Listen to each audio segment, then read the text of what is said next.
Hello, everyone. Welcome to a very special episode of Scion of the Dark House. Now, normally we'd be giving a disclaimer about Gothic horror, but today will not be Gothic horror.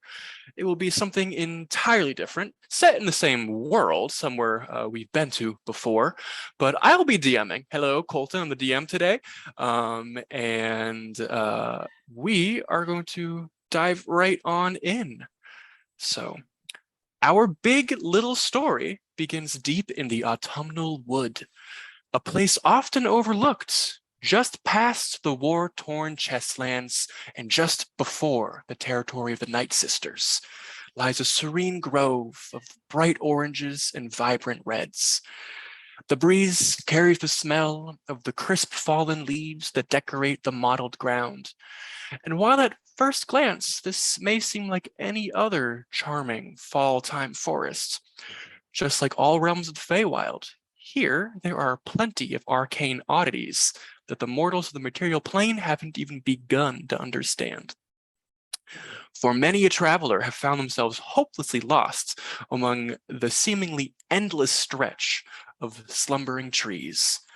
Luckily for them, in these woods, quite literally a little help is never too far away. Because nestled in the grove is a tiny village, its tallest building being a bell tower, no more than 12 feet tall.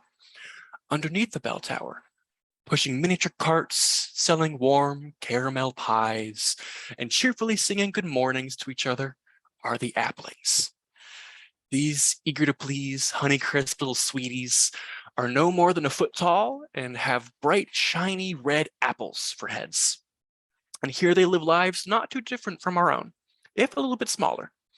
However, the only thing the Applings may be more passionate about than being helpful is the study of the arcane. Yes, the suburban life of the Applings is suffused with magic.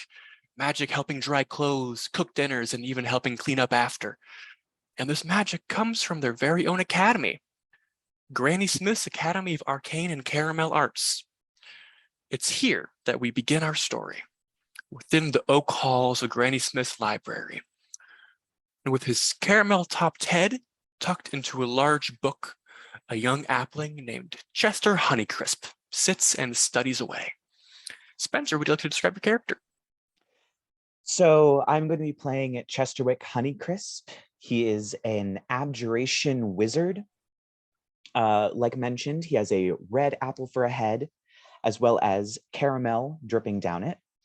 He also wears a sort of red and caramel colored vest and half cloak, as well as some breeches and riding pants.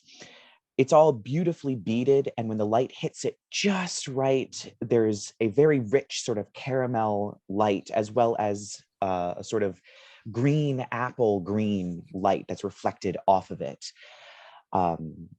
He is very excited about magic. It's like his favorite thing in the whole world. So he is definitely tucked into some kind of high-level theorem book of some kind, just not quite paying attention to his surroundings, just entirely engrossed in reading. Right, so that is, like many afternoons, you find yourself in the library, and you're not alone in here. Among the stacks of books between you, seated directly across from you, is a familiar apple face, your rival, Martin Fuji. You have stacked an impressive number of books all around yourself you plan on devouring over the course of the night, and he's made sure to grab one more book than you did. You catch his beady little eyes kind of glancing up at you with a snicker, and oh, how you hate Martin Fuji. You seem to get passed over at every turn because of him. First, it was for the most promising sprout award. And then his thesis on chromatic corn weevils was fully funded, even though your study of teleporting raspberry mites was so much better. And then in kickball last week. Mm. So you sort of just sit across from each other, both of you stealing glances, trying to make sure the other one knows you're one-upping the other. Mm-hmm. And after a second, he kind of kicks your foot to try to get your attention. And he says, I heard the Master Wizard Caramel is going to be selecting an apprentice for the first time in over a century in the coming days. Did you hear that, Chester? Of course I did, I say, and I kind of bring the book up a little bit so that it blocks my face, and he sees it's a little bit more advanced than the books that he's reading. Yeah, he has like a brief study of applied thaumaturgy, and you have like an advanced guide to thaumaturgical practices. Yeah. And he takes his wand out and just kind of like reaches over and pushes your book down with it. And then he takes out like a lollipop, like with like a big swirly one, and gives it a big lick and goes, I think we all know who he's going to choose. Well, we can't be too sure. He is quite mysterious. And I try and go back to my book. and just as Martin is about to sort of pipe up with what I'm sure would be a scathing remark, the door of the library bust open, and with his nose in a letter, you see Master Wizard Caramel walking in. This is sort of a library reserved for himself and the more advanced students. And he has a bit of a puzzled look on his red face, and he's sort of stroking his impressive caramel beard, and he just starts pacing the ground in between your two tables. And you're kind of like, oh, this, what to do. He hasn't even really seemed to take notice of you guys. I'm instantly going to shut my book and place it, of course, in a place where Martin Fuji can see it. Yes. And I'm going to stand up and go, oh, Master Wizard Caramel, what seems to be the issue? Can I help in any way? A heartbeat behind you, Martin also flies up to in front of his desk and says, exactly what I was going to say, Master Wizard. And he just kind of, hello, boys. I'm sorry for interrupting your studies. It seems that, well, school's in a bit of a sticky situation. You can make a perception check if you would like to sort of examine what he's looking at. Yep. 20. You see as he kind of like, well, I'll say as he flashes out or close, you catch a few words off the front of it. And those words are, on behalf of Her Majesty, the Queen of Air and Darkness. Then you kind of, it blurs a bit. You see the words Waltz of Shadows, and hereby requisitioned the food folk. And then you even see, as he flashes it close once again, the seal with the emblem of the Unseelie court, which you know to be strange to be receiving notices from any sort of gloaming court members in the autumnal forest, which is definitively a Seelie land. Mm-hmm. And he kind of just, this goes to some bit of a sticky situation. Oh, if only I had someone who could help. I certainly make can a help. Dexterity check. My just dexterity to see is if you can outspeed 0. Martin Fuji. I rolled a Martin 13. Fuji also has a +0, and he rolled a 10. So once again, just a second before Martin Fuji, you pipe up. No, I can help. I don't have anything this evening.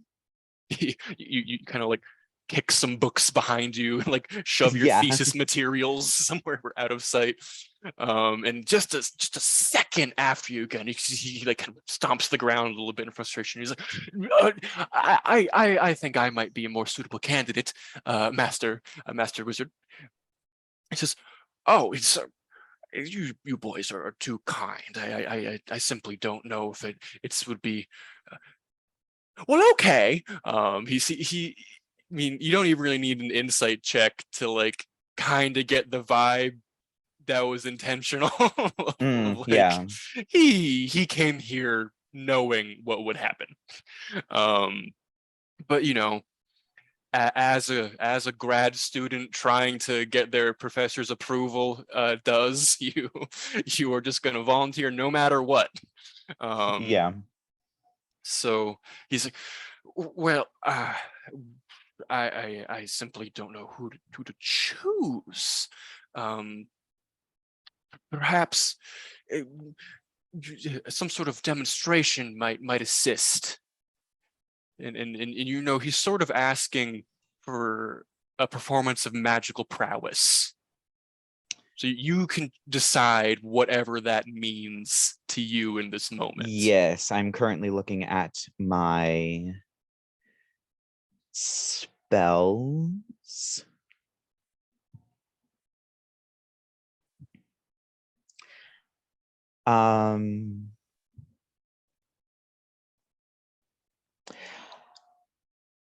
I'm just going to say,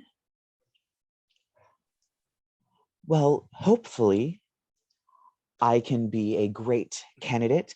I'm always here to brighten everyone's day, and I'm going to cast Tasha's Hideous Laughter on Martin Fuji. Wonderful. So he needs to make, I forget what save it is. I think it's a charisma save. Let me check real quick.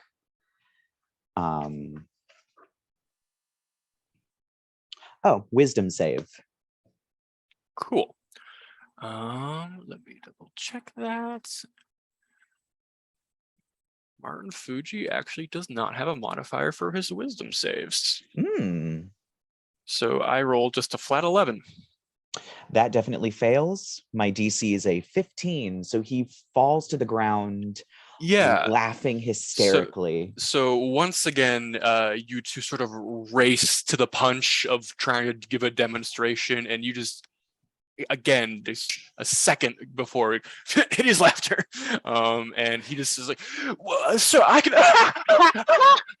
and he just like falls over, and I'd like to also think that my version of Tasha's Hideous Laughter is I make some very obvious magical hand gestures, and like little tiny multicolored apple sprites appear around his head, all giggling and laughing. Your Appling racial features innately make the smell of apples and whatever sort of appley magical vibes you want to project come out. So it's sort of like cartoonishly, almost like little chicks flying around his head, but like little apples kind of bouncing around. As he just cackles on the ground in front of you, and Master Wizard just kind of, yes, quick on the draw, it'll be useful out in the field. And he just kind of waves his hands and dismisses your spell. I kind of look disappointed for a moment, and then kind of just like pull myself back together of like, you know, trying to be professional, at least a little bit. And Martin Fu just kind of glowers at you from down on the ground before picking himself back up, and he's, well, you might brighten everyone's day, but can you erupt in a fiery dance? And he casts fireball. I'm gonna centered counterspell on himself. And sure, you can I'll say it was a 3rd level spell, so that counter spell will just automatically cut it out. And he goes, and you see a little like little fart noise of a fireball. He's like, you little, and Master Wizard just kind of goes, come now, Chester. We must be fair. Well, fire is a danger to the books, and the books are useful for other students. And We can't and just do this selfishly. and Martin sort of goes like, "Of course I know the books are useful for the students. You think I'm a fool? I was going to sculpt the spell to not touch any of the books or the three of us." That's not a risk I'm willing to take. These are valuable books, Martin. You know this. You've read a few of them. and, and you see Martin just start glaring at you. "I'll have you know, my father descends from Granny Smith herself." And Master Wood just goes, "That's enough. I've seen all I need to see." I think this might serve as an excellent bonding activity for the two of you. I'm sending both of you. It's decided. All right, then. The Unseelie court has requested our presence in delivering artifacts of some sort, and I want to show that the Applings are always happy to lend a hand, maybe even two. The Unseelie court? Strange, I know. Some sort of spectral raven appeared and dropped this off at the headmaster's office. But if they are extending an olive branch, far be it from the Applings to turn that away. And I just nod and, try and look as composed as possible. Yeah. So he starts leading you guys out of the library, and he says, "You can leave your things. I don't think any of the students really even come in here." And he starts, "So it came with this," and he hands you a map that is sort of centered on the autumnal forest with the three main cities depicted there of the Pumpkinheads, Applings, and Onionoids, as well as a few other locations marked. Two of them being in your neighboring land, the Chestlands, and one of them being in the territory of the Night Sisters. And then following that, a path is laid out for you to enter Unseelie territory, which sort of sends a bit of a shiver down your spine to think about heading to the Court of Gloaming. Most certainly. And he says, "Well, you two boys really are doing a service to the whole town, really. If this goes well, who knows what it could mean? It could mean fostering a relationship between ourselves and the queen, who's this missive is apparently from her. And who knows the possibilities? You could be the bridge that reconnects the two courts. This is a momentous occasion." It certainly is. I'm glad I'm able to help. "I'm sure you'll both do fantastically. Now, take the time to gather everything you need and be off on your way. I believe they designated a location close to the border of the autumnal forest and the Chestlands for you and, well, the rest of your compatriots to meet up." There's going to be more? Yes, there will be. They've reached out to the Pumpkinheads and the Onionoids as well. That's very interesting. Indeed. I look forward to hearing a full report upon both of your return. Of course. I will make sure to pack plenty of paper and quills. Excellent. And Martin says, "And I'll pack more." I'm just not going to dignify that with a response. I'm just going to Good Master look him up and Wizard down. Caramel just kind of nods. "Excellent. I'll be in my study. I'm just a sending spell away." And he turns on his heel and walks back into the school. You stare at him as he walks up the stairs in front of the grand portrait of Granny Smith herself as the doors close. And the two of you just have each other. And Martin just looks at you and he says, I'm going to do so much better than you on this quest. I'm going to get all the artifacts and not a single one for you. Well, you can try. And I'm going to spin on my heels and go straight for my room to start packing. Yeah. And he says, as you walk, I'll do more than try, I'll succeed. And he also storms off and towards his dorm, which is right next to yours. And so you storm off in the same direction. And I'd like to think that right as he enters his room, I'd like to do a little bit of wait, prestidigitation can't do smells, can it? I don't Actually, believe no. so. No, I cannot. Although I think I can soil. So I'm gonna You can soil stuff, yes. I will shit his with prestidigitation, then quickly dart into my room and slam the door shut so that he can't do it back. Once again, make it just a dexterity check here. Natural 20. Natural 20. Okay, yeah, you feel like a puff of apple magic hitting your backside as you rush into your room without it successfully landing on your pants.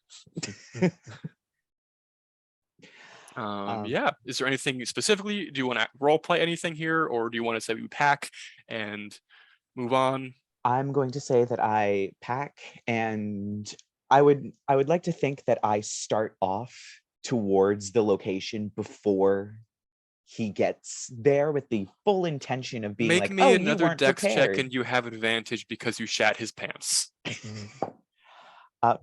Don't need to. I rolled a natural 20. Yeah, once again, you like make it to like the edge of town, and you see the whole of Appling town has come out towards the edge of their gate to see you guys off. As word has quickly spread that you were doing some sort of important quest for the Unseelie court. And so you make it, you're just sort of standing there waiting at the gate for a solid like 5 minutes until Martin Fuji finally gets there. And he says, not a word from you. Well, you should have been prepared earlier. I was prepared. I had to change my pants. And as he said that, the entire town just was like, sort of like cheering for you guys, and it was like Chester, Martin, Chester, and there's literally like banners made of your faces already, and cheers of the whole town echoing down as you start walking down the path to the border. So the town's cheers echo through the cool autumn air, and the sound carries all the way to a darker part of the forest, a place where shadows grow long, and one might swear that you can always hear footsteps and giggling just behind you out of sight. It's here, among the Halloween spooks, that the Pumpkinheads live. Delightful and strange little creatures, they prefer to live a more secluded, natural life here in the woods. A large crowd of these jack-o'-lantern-headed friends of the forest have gathered in the center of their town, singing soft incantations directed at a newly sprouted pumpkin at the heart of their circle. Soft hums as the new great pumpkin, as it has been destroyed somewhat recently, is now being regrown, is slowly growing.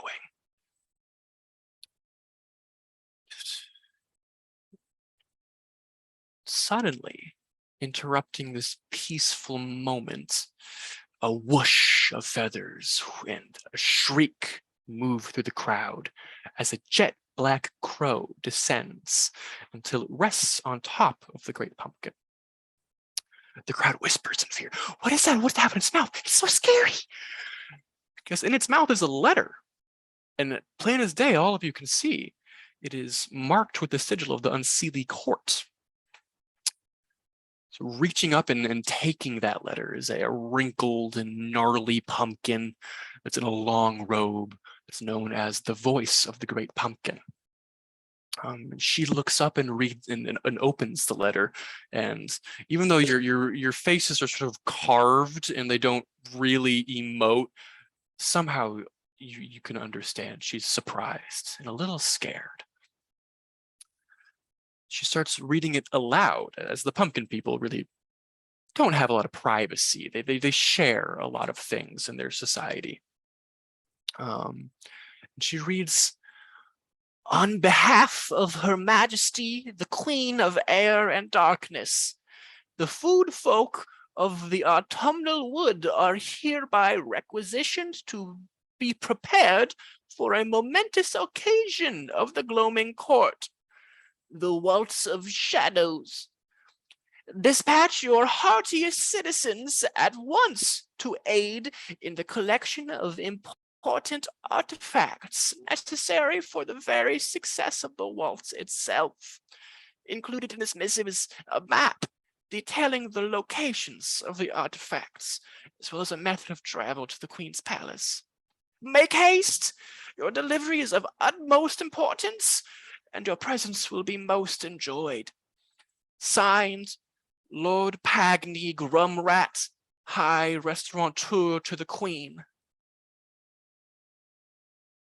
And the announcement sends shockwaves of fear through the crowd. The Pumpkinheads are notoriously spooked. What was that name?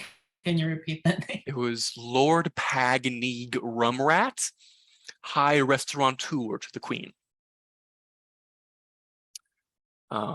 So there are shivers of fear going through the entire crowd. You can hear them whispering. It says, "They need one of us. That's so scary. Who would it be? It would have to be her." "You don't mean her." "Yes, definitely her. But who would go tell her? She's so scary. It would have to be someone brave." "Yeah, someone brave." And it's then that a large number of Pumpkinheads all turn to the back of their crowd to look at you, Ichabod. Alex, would you like to describe your character? Sure. Hi, y'all. My character is named Ichabod Hallowson. Yeah, Easter egg in there. Not for anything actually D&D related, just Sleepy Hollow. Yeah. So like Ichabod is a urban bounty hunter. He's a bard. He just he likes money. And likes to go do bounty hunter things and stop people from doing bad things, but also loves getting paid. So if you're gonna pay him off, great. It's not exactly a fully moral character. He just likes money. He's also a horny son of a bitch, so you will hear me talking a lot about fucking. Yeah. I mean, y'all have watched this far, so I've been on a couple of episodes, so you know by now, just I'm chaotic. Yeah.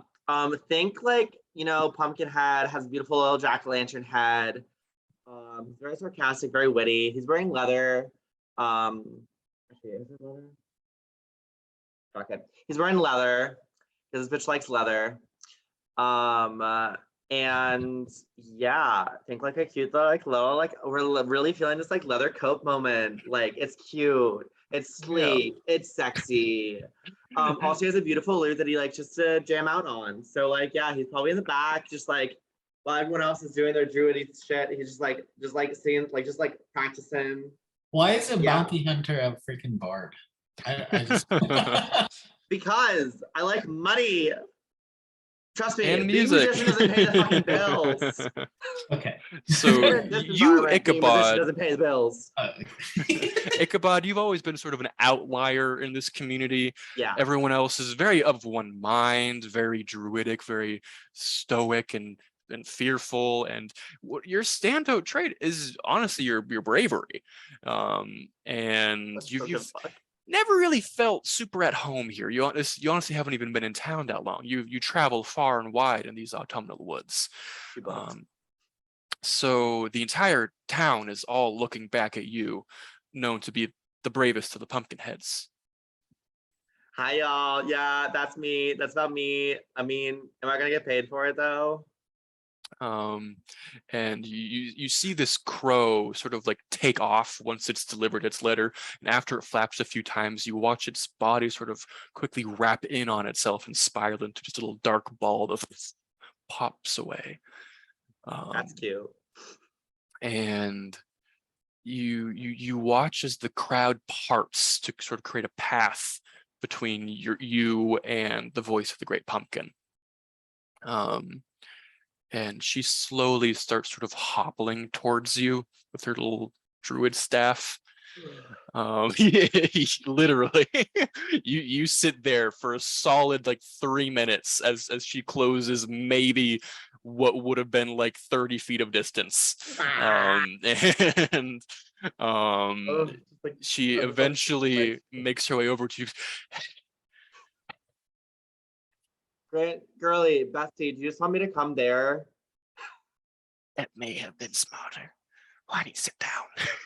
and you watch as she sort of just like raises her hands, and a little stump raises out of the ground, and she sits down on it. She as old as she is, and as her body is decrepit, she is a powerful druid. Girly, that was stunning. Great feat. Love that. We stand. And We she stand. It has to be you, boy. You have to serve your people and this forest. You have to find the witch of the dark wood and deliver her upon this quest. Yeah, but like, I know that's all like, question for ya. Can I have like a par diem or like money to do this? Is there like a cash bonus prize to doing this? Just kind of gives you that like old person 1,000-yard stare, like that. You feel like none of what you said really registered. God damn it. Bessie, can I at least get like something to go with it? Yeah, and she looks at the letter and she's, I would imagine the Unseelie court would provide riches upon perhaps the entire village, of which we have little to no use for. I mean, I'll just take it all. I mean, I travel everywhere. Girl is booked and blessed. We'll also buy some seeds for y'all. Maybe some fertilizer for like the Great Pumpkinhead thing that we're Seeds doing. would be wonderful. We're running low. Yeah, no, it's fine. I got you, boo boo. I got you. Yeah, no, we'll do this. We'll kill this fucker. Whoever how this thing is. Let's go. Yes. No, I'll do it totally.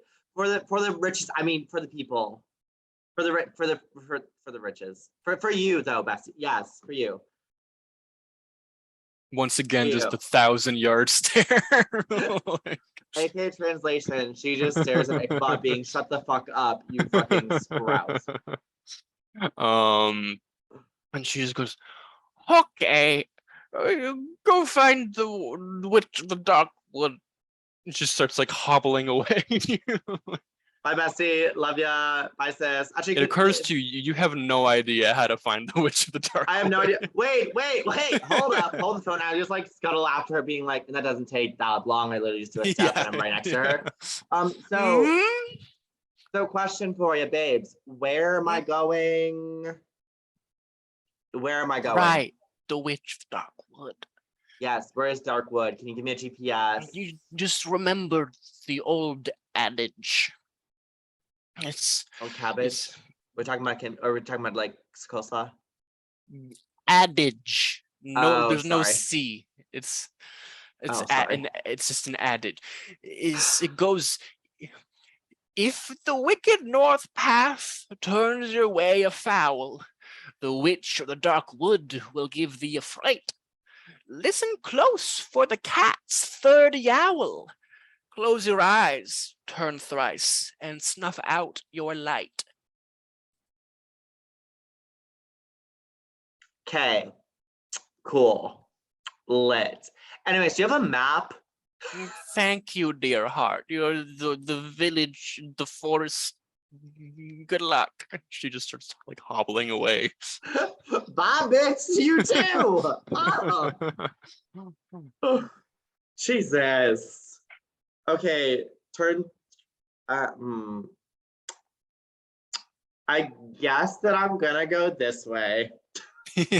So from the adage, what have you picked up? Which I'm gonna way? turn thrice. I'm gonna turn 3 times and snuff out my candle. That's all I heard. Do you want me to say it again? Yes, please. Give me 1 second to write it down. I'm Sure. illiterate. It says, if the wicked north path turns your way afoul, the witch of the dark wood will give thee a fright. Do you Oh, have that's all the that? north. Yeah, so north. The north path. Cool. Cool. So I'm gonna go down the north path Yes. off of my merry dandy way. Yeah. Being like, let's go save this town. Like, hell yeah, they're cute and everything, but also like, fuck yeah, I can also Sure. travel as well. Try out my So American, I don't know, what's a fruit coupon? American tomato credit card. I don't know. yeah. So you start walking, you make your way down the north path. You notice a lot of the Pumpkinheads sort of like slowly like following behind you till you get to the edge of town. You can see some of them like poking their heads out from behind rocks and trees and things, just curiously watching you. And make me a perception check if you would. 1 second to get out my die app because I do not have any dice. Give me 1 second. Okay.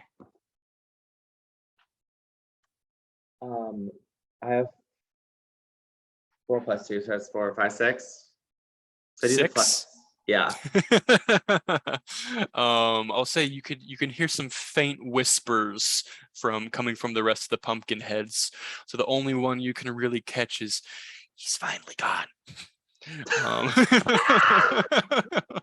I just hear that. I was like, bitch, I didn't like you either. And I'm about to save your motherfucking asses. So like, hey, let me just play myself out here. I just start playing just on the way out. In my own. You start taking your lyre out and plucking away on it. I'm playing Britney Spears' new song. So as their whispers start getting quieter and quieter as you make your way down the path, and after some time you notice the light growing even dimmer and the air even colder than you're used to. You have to even light up your jack-o'-lantern head just to be able to see clearly. So yes, I cast jack-o'-lantern. Yeah. So you've clear vision all around yourself, though it is getting disturbingly dark outside of the radius of your light. And you don't think you've ever really gone down this path. It doesn't really go anywhere that you know of, so you don't really had much of a use for it. And sure enough, after you walk for a while, you hear a single screeching yowl of a cat. Meow. So that's 1. I guess I have to wait for 3. A shiver runs up your pumpkin stem. It's sort of a haunting yowl. Somebody get that cat some catnip. Goddamn. Do you want to make me a perception check? Oh.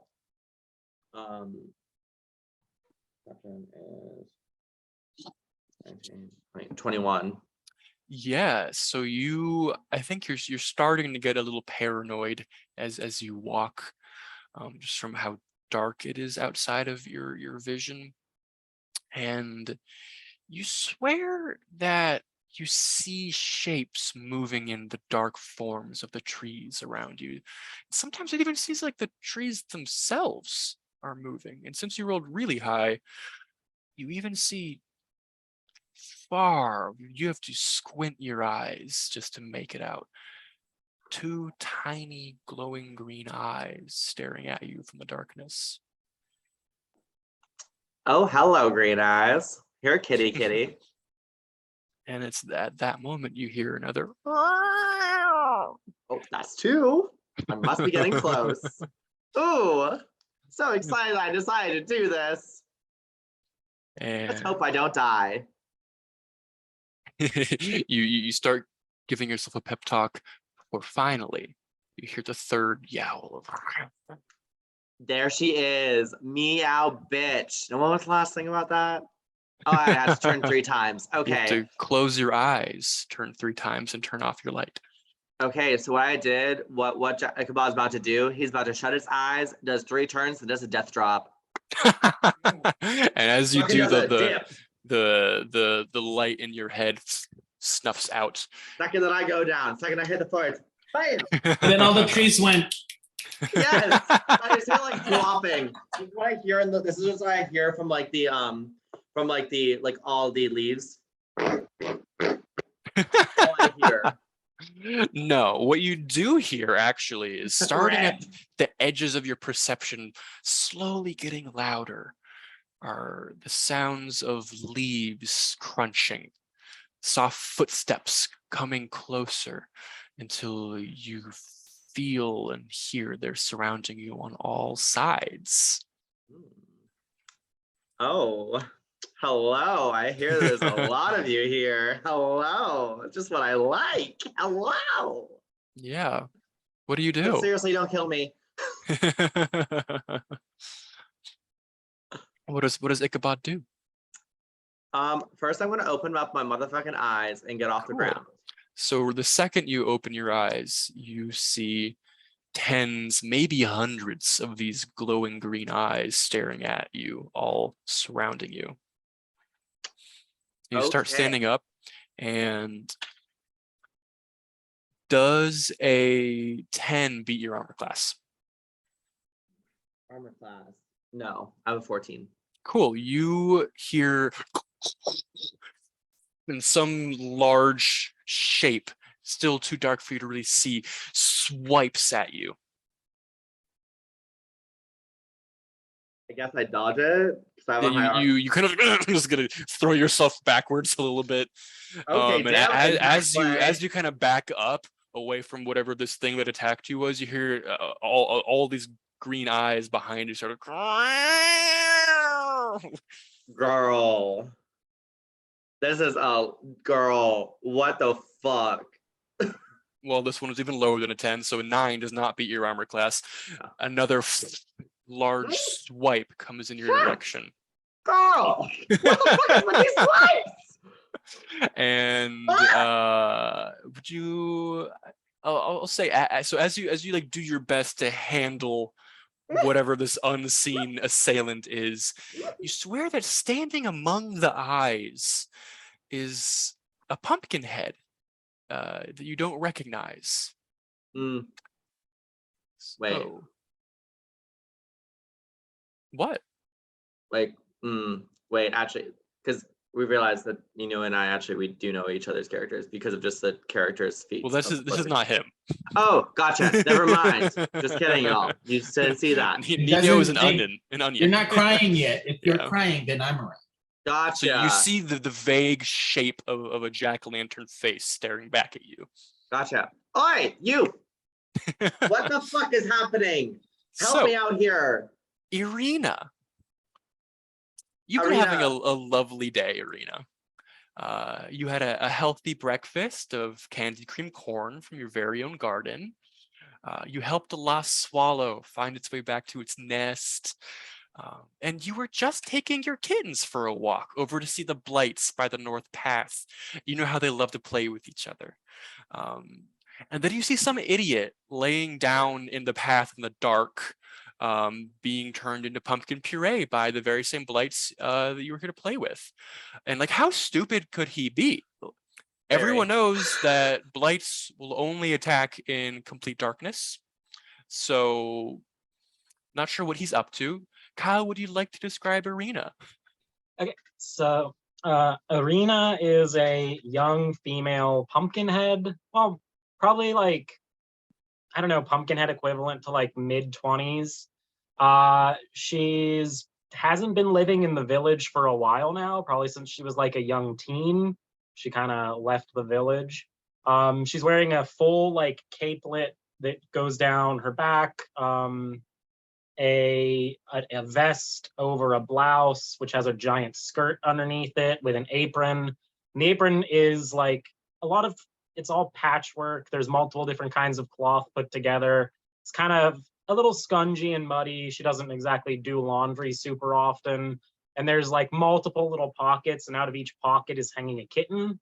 And they're kind of just like softly mewling, but they're just several kittens of many that all have the same like ghastly green eyes surrounding the area. And her face, like, she doesn't often turn the light on in her pumpkin, because like I like to think that occasionally when it's like pitch black in there, a kitten will just crawl out from an eye socket or from her mouth. Because sometimes it's just full of kittens. It happens. She wears a wide, steepled, pointed hat, like a classic witch's hat. Lay some scarves around the ye old neck. She probably has like a few scratches at any given point in time around, like, probably around her mouth and her eyes from kittens scrambling in and out, but she doesn't really mind. So yeah, very like her outfit kind of looks like the teacher from Over the Garden Wall, if that makes sense, except scungier and a little more rustic. Cute little witch's hat. And she's always carrying her, she has a broom that she's always carrying as a walking stick, of like a gnarled black branch that on the end of it she's tied a bunch of like I don't know, reeds, rushes, whatever you make a natural broom out of. And there's like a few charms hanging off, like a wicked looking owl's feather on one bit and some like dried berries and something. And so she's standing there in her cape and kind of just watching this go on as one of the you said it was a blight that's trying to attack this guy, right? And she's just gonna be like, you know, they won't try to hurt you if you turn your light on, right? Oh, I did not know that. Okay, thanks, babes. Thanks for the help. Seriously. So ding, and your light ding comes right back on. on, and you see just like lumbering above you, still like sort of connected to a tree base, is this like you can hear its bark snapping as it like reaches for you. In the second turn, your light goes and just like turns back into a tree. Sneaky little and bitch. you see also now, you see like a bunch of little kittens like tumbling out of this witch's pockets, and you see also all these eyes surrounding you are just hundreds of little black kittens. The reason you couldn't see them in the dark is because they're black kittens, and it's like these beautiful big green eyes all surrounding you, and they're adorable. I love these. And what I do is I just right away I squeal. I immediately sit down and like just start petting them. I'm like, hello, hello, my beans, hello. Also, hi.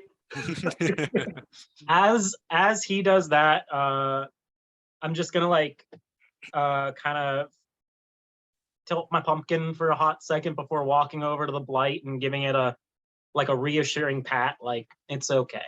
Yeah, it like reaches his hand out and kind of like it takes your hat for a second and puts it on its own head. Yeah, and Eeriena is just gonna be like, why did you come all the way to the Blight Grove? Most people in town know better. Well, see, I don't. But also, yeah, so like I don't know if you heard, because I know you've been like out here doing your own thing. Mad respect, BT does. You have the letter in the map also, Alex. Yeah. But like mad props, BT does. You're chilling out here in your own thing. Mad respect. I go on travels all the time. I like doing that. So mad props. They're weird back there, TBH. Anyways, I got like a quest thing that's happening right now. If you want to like I saw like the map and everything. It's like the Unseelie court's asking for bullshit again. Or not again, but just in general. So yeah, I'm about to like go kick some ass. If like you want to join, like, because you seem to be way smarter than me. I'm assuming you let Eeriena read the letter. I mean, no, I just keep You on don't? talking. I don't even Okay. do that. I just keep on talking and trying to be like trying to be all fun and shit. And yeah, it's like I'm about to go kick some ass. I have like a map. I have a letter. Like it's chill. Like, do you want to come with? It'll be fun. It'll be like a road trip. Did you say the Unseelie court and the quest and what? Are you Okay. speaking Sylvan right now? I also know Druidic. The blight kind of reaches down, puts your hat back on, and he sort of like grabs you and pulls you in closer, somewhat protectively, as if like it's scared for you going to the Unseelie court. Oh, Gremory, it'll be. This one's name. This is Gremory. Gremory, it'll be fine. He's not going to hurt us. And I'm just gonna send some of the kittens to play with the blight. So say that one more time. Tell you what, here's the letter that got sent. I hand you the letter. That explains that I'm so like distracted by the kittens as well while you're doing that. I think Eeriena is probably a bit more privy to like the importance of like the cultural ramifications of this reaching out than Ichabod might be.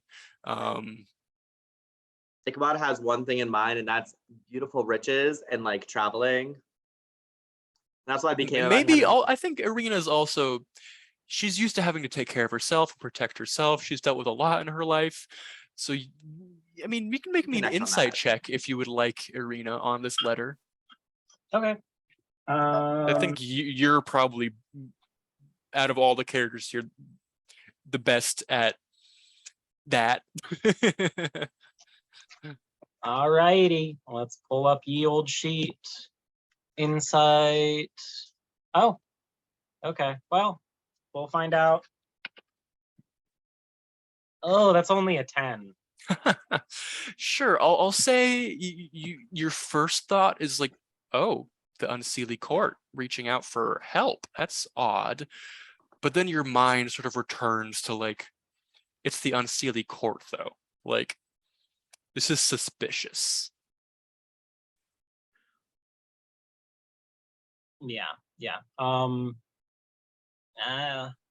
I mean, the Unseelie were responsible for the Great Pumpkin's death in the first place, so what gives them the right to think they can requisition a favor from us? She kind of just looks at, what's your name again? Ichabod, babes. What was yours again? I am Eeriena. Okay, cool, Lit. I don't think, Lit. I think I don't recognize you. Sorry, babes. I've been everywhere. I don't think you would have ever seen her in your life. No. Yeah. The Unseelie just asking for things. I mean, I thought it was fun. So, like, if you want to come with.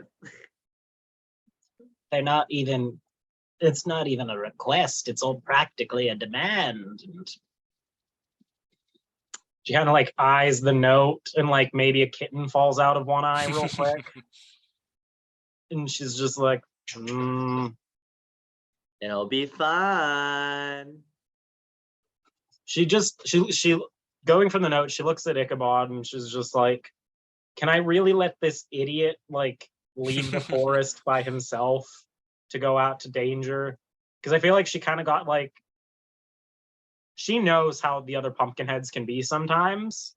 So she understands that she doesn't have the best reputation at home anymore.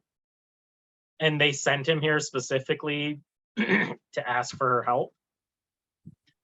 And like, if she just decides to say no, what's going to stop this idiot? Bumbling in her head, like this little bit of a bumbling idiot from going and getting himself hurt or killed. So she's just going to be like, I mean, I suppose I can come along as well. I might be worth a bit of help. Yay! Road trip. What's your favorite songs? I can play it on the lute. Oh, I just like the sound of the forest at night, and the crickets and the cats and the sounds of nocturnal predators crushing their prey in their jaws. One of your kittens happily goes as you start describing all these terrible things and kind of nuzzles up to you. I can play. I'm thinking to myself, let's do let's do Pence back. Nickelback, I think they're called. Okay. Nickelback, Tense Pack. I could also play Over the Garden Wall. We have many walls and gardens. If you know the natural ambient sounds of that, that would be quite nice. But yes, Yes. let me go get some of my things and we can be off. Yes. So, anyways, here's Wonderwall. I mean, Over the Garden Wall. Yeah. She's just gonna turn and be like, Gremory, I need you to make sure that you and your siblings try killing anything that comes through here. We can never be too safe.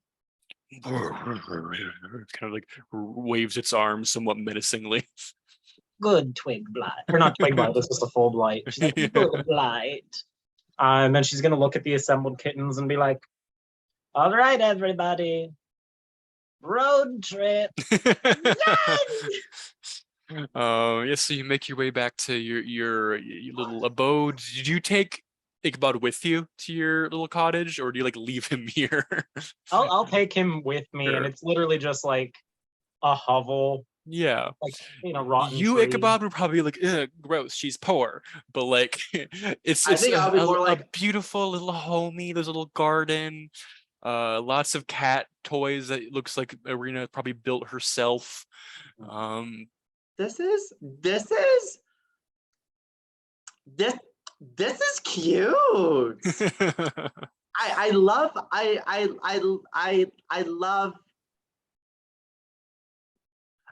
that beautiful flower.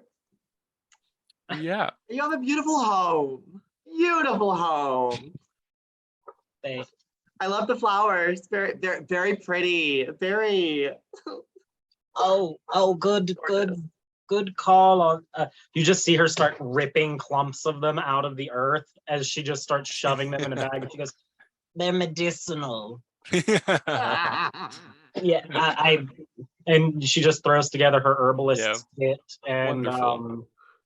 she's just like, "Yes, most of what I grow is either to feed myself or help the poor wayward souls who find themselves lost back here."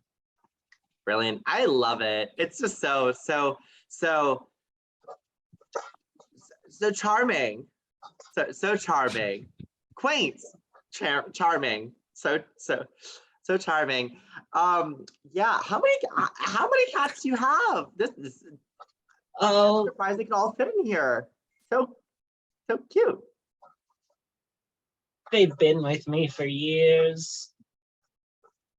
I lost track at one point, and sometimes they go and sometimes they stay. And A kitten kind of tumbles up to you, Ichabod, and he like puts his little paws on like stands on you, and would make me I'll just say either investigation or perception here. It is perception. Okay, so 15. You look and you're like, oh, you start like giving it little scritches, and then you watch as its eyes like dilate until it's just like black, and you find yourself drawn into its gaze as you look in and you see a being, some sort of entity, some sort of realm of absolute nothing and darkness swirling that threatens to consume your very mind. Before you're blasted back out, and it goes, meow. I'm gonna call you Shadow. Irene, can I keep this one? I like this one. Runs away from you. No, come back, Shadow! Trying to name the kittens is a bit of a fool's errand. I'm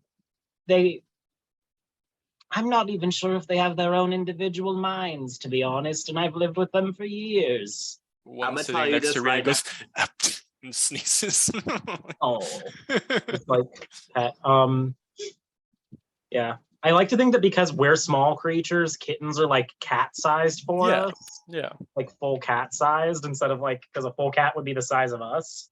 So yeah, so she's just like maybe got a basket of kittens here and trying to like get her stuff together, and it doesn't take very long. So you get everything together, head down the path, and Ichabod lights up his head once again. And you see now, as Eeriena walks away, goodbye, a whole bunch of the trees that hadn't even awakened before, you watch all kind of come to life and just go and wave goodbye at Eeriena. Ichabod thinks they're waving at him. Yeah. They're like, bye y'all! And you make your way to the designated meeting point towards the border of the autumnal forest. And as you head out on your journey, last but certainly not least, one of the very same letters is being carried over a moat full of water, and then a 12-foot tall wall topped with arrow carts and trebuchets, and you see the mighty city of Onionopolis, the city of tears, a land of knights and chivalry. The armies of Onionopolis are known far and wide for their tenacity, ferocity, and odor. The glistening onion-shaped towers of the Palace of Bulbs loom over the city, and somewhere among these buildings and cobblestone roads is a seedy little bar called Pickled Reds. And slumped over the bar is a hulking Onionoid warrior, or I probably shouldn't call him a warrior. That's a bit of a sore subject right now. So Nino, would you like to describe Beaux? Hello, I play Beaux Zwiebel. I think Zwiebel means onion. But I am a fighter who wields the woodcutter's axe and a whatever that was, the horn. The horn of blasting. And I was a warrior, like some sort of like royal. You were a knight. And then in some way or another, I ended up getting a bunch of my team members killed at a certain point. And then and then it gave me like some kind of criminal background, but it's not because I actually did the crime, but because I was hard on myself. More like, sound like, and I feel like I need to go on some type of like pilgrimage / mission to try and redeem myself from whatever thing I did. So a fallen Onionoid knight turning to a life of less than noble deeds. And you're here, passed out over the edge of the bar after a long night of drinking yourself away, trying to forget the past. And you feel yourself sort of get like nudged a bit awake. And you kind of groggily open your eyes to see Old Red, the bartender. He's like uncomfortably close to your face. He's a nasty old red onion, wrinkled, and he has those weird little hairs starting to grow out of him. You make a mental note to not let yourself end up like him. And he just kind of like pushes you again, even like taps you on your little onion head. He's like, hey, sprouts for brains. You gotta get up. I'm closing up shop. I want to go home. You're getting your juices all over my bar. All right. I just say it like that. But I just like get up and what are we drinking? What am I drinking? Whatever it was, a bottle of it was like, yeah, it's some kind of ale. Maybe like an apple ale from the Applings, their distilleries. Yeah. Cool. So I just go, all right, and I just take it and I just try to walk out of there, but I'm still pretty wobbly. I'll just put it on your tab. What tab? What tab? Yeah, you say that every night. And I just go through the door. Yeah, so as you kind of stumble your way towards the door, you see someone is there. It's an equally hulking Onionoid figure, and you immediately recognize them. Even better, great. It's your old battle partner, Sir Dicington. It must be nice to still have the title of Sir. And he's just sort of like standing there in the doorway. Okay. And I go, hello, sir. And I kind of like mockingly bows and like does a gesture. Hope you've been having a great night.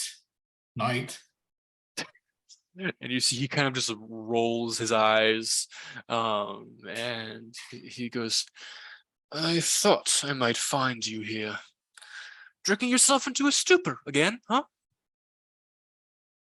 I don't know what you're talking about. But yeah. Great. You used to do things that meant something, Beaux.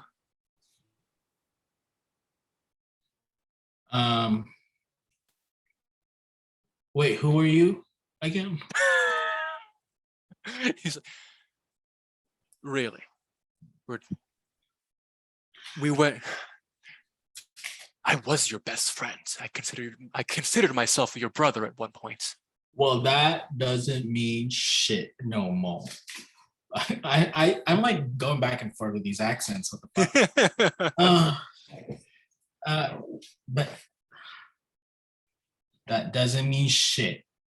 I'm trying to redeem myself, and it doesn't concern you or anybody else. I didn't come here just to deadhead you. My uncle, Earl Balborough, Duke of Charlottesburg, he bestowed upon me a missive. Yet I thought of another knight who might carry out the task, he says, and he kind of looks at you. Well, I'm so sorry. I'm no longer a knight. I know, Beaux, but this can offer you something you truly need.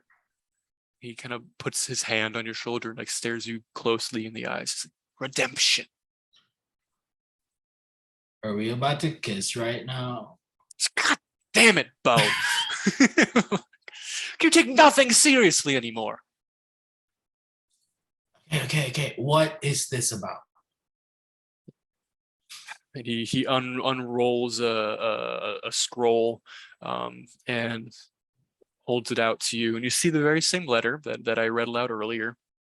It says, the Unseelie court has requested the presence of the Onionoids. Right. Naturally, this fell upon me as first knight of the royal court of Onionoids, but a gesture like this would not be overlooked by the king. And then I contemplate, and I'm like, I don't know. Like, I want him to be a little bit emotional about it because he finally sees something that's he feels like gonna actually help him out through the redemption. Yeah. You Like, and Sir are you Dicington have had a pretty bad falling out over the past few years, and you haven't spoken in a long time. You were very close once. And then I just, with a tear in my eye, because this is the city of tears. Yes. Are you sure about this? And he kind of just like he puts his arm on you once again. And then I burp in your face before you say oh, why does it smell even worse than... Despite all of your everything, I miss my partner.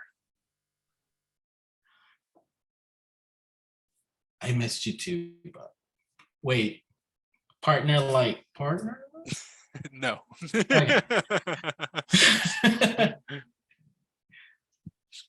And then what? Do this.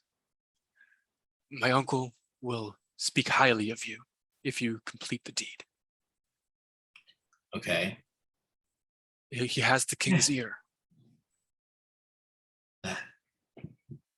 This could be your way back in. Okay. So I grab so I have a scarf that's like dark blue gray, and I put it around my face because like I'm an edgelord. I'm like, Yeah. I'm ready for this task. And Oh, one last thing. The Applings and the Pumpkinheads are coming too. Just try to not let themselves get killed. They're defenseless. Pathetic, really. do I not like them? Am The I racist? Onionoids view themselves as, better. It's, the Applings are a cute little suburban society, and then the Pumpkinheads are like druidic forest people that don't talk to anyone Okay. ever. So you guys have a real city and society, and like So my job is to babysit these they've things. requested the presence of all of the citizens of the Autumnal Woods. Great. Well, I'll do my best. Where am I to go? He takes the map out and says, "You're meeting the rest of your comrades here towards the border of the Chestlands." Okay. Can I have the map? Yeah, he gives it all to you. Okay, cool. And then I start to walk away, but then I turn around and I'm like, can you spare me any gold? He takes out a little pouch and hands you 50 gold. Hell yeah. And then you just hear from the back, "That better be for your tab." What tab? And, Okay. Now I'm "Get out of my bar!" okay. Thank you. What's his name again? Old Red. Or this is Sir Dicington, your old friend. Dicington? Thank you, Yeah. sir. Dicington. Good luck. I believe in you. Thank you. And then I just kiss him on the cheek, and then You make me a perception check. Actually, make me a charisma check first. Oh, Just flat charisma. charisma. Okay. That was a 9. A 9. Okay. Make me perception now. Perception. Or insight. Make it insight, actually. Insight. Wait, what? Insight check. Sorry, not perception. Insight. 14. You like turn away, but you keep your peripherals on him just to see the reaction, and he kind of just goes like, and you I was think gonna do like a all mafia those type years thing, in the barracks together maybe meant a little something to both of you. meanwhile, it means nothing to me because I'm drunk as fuck.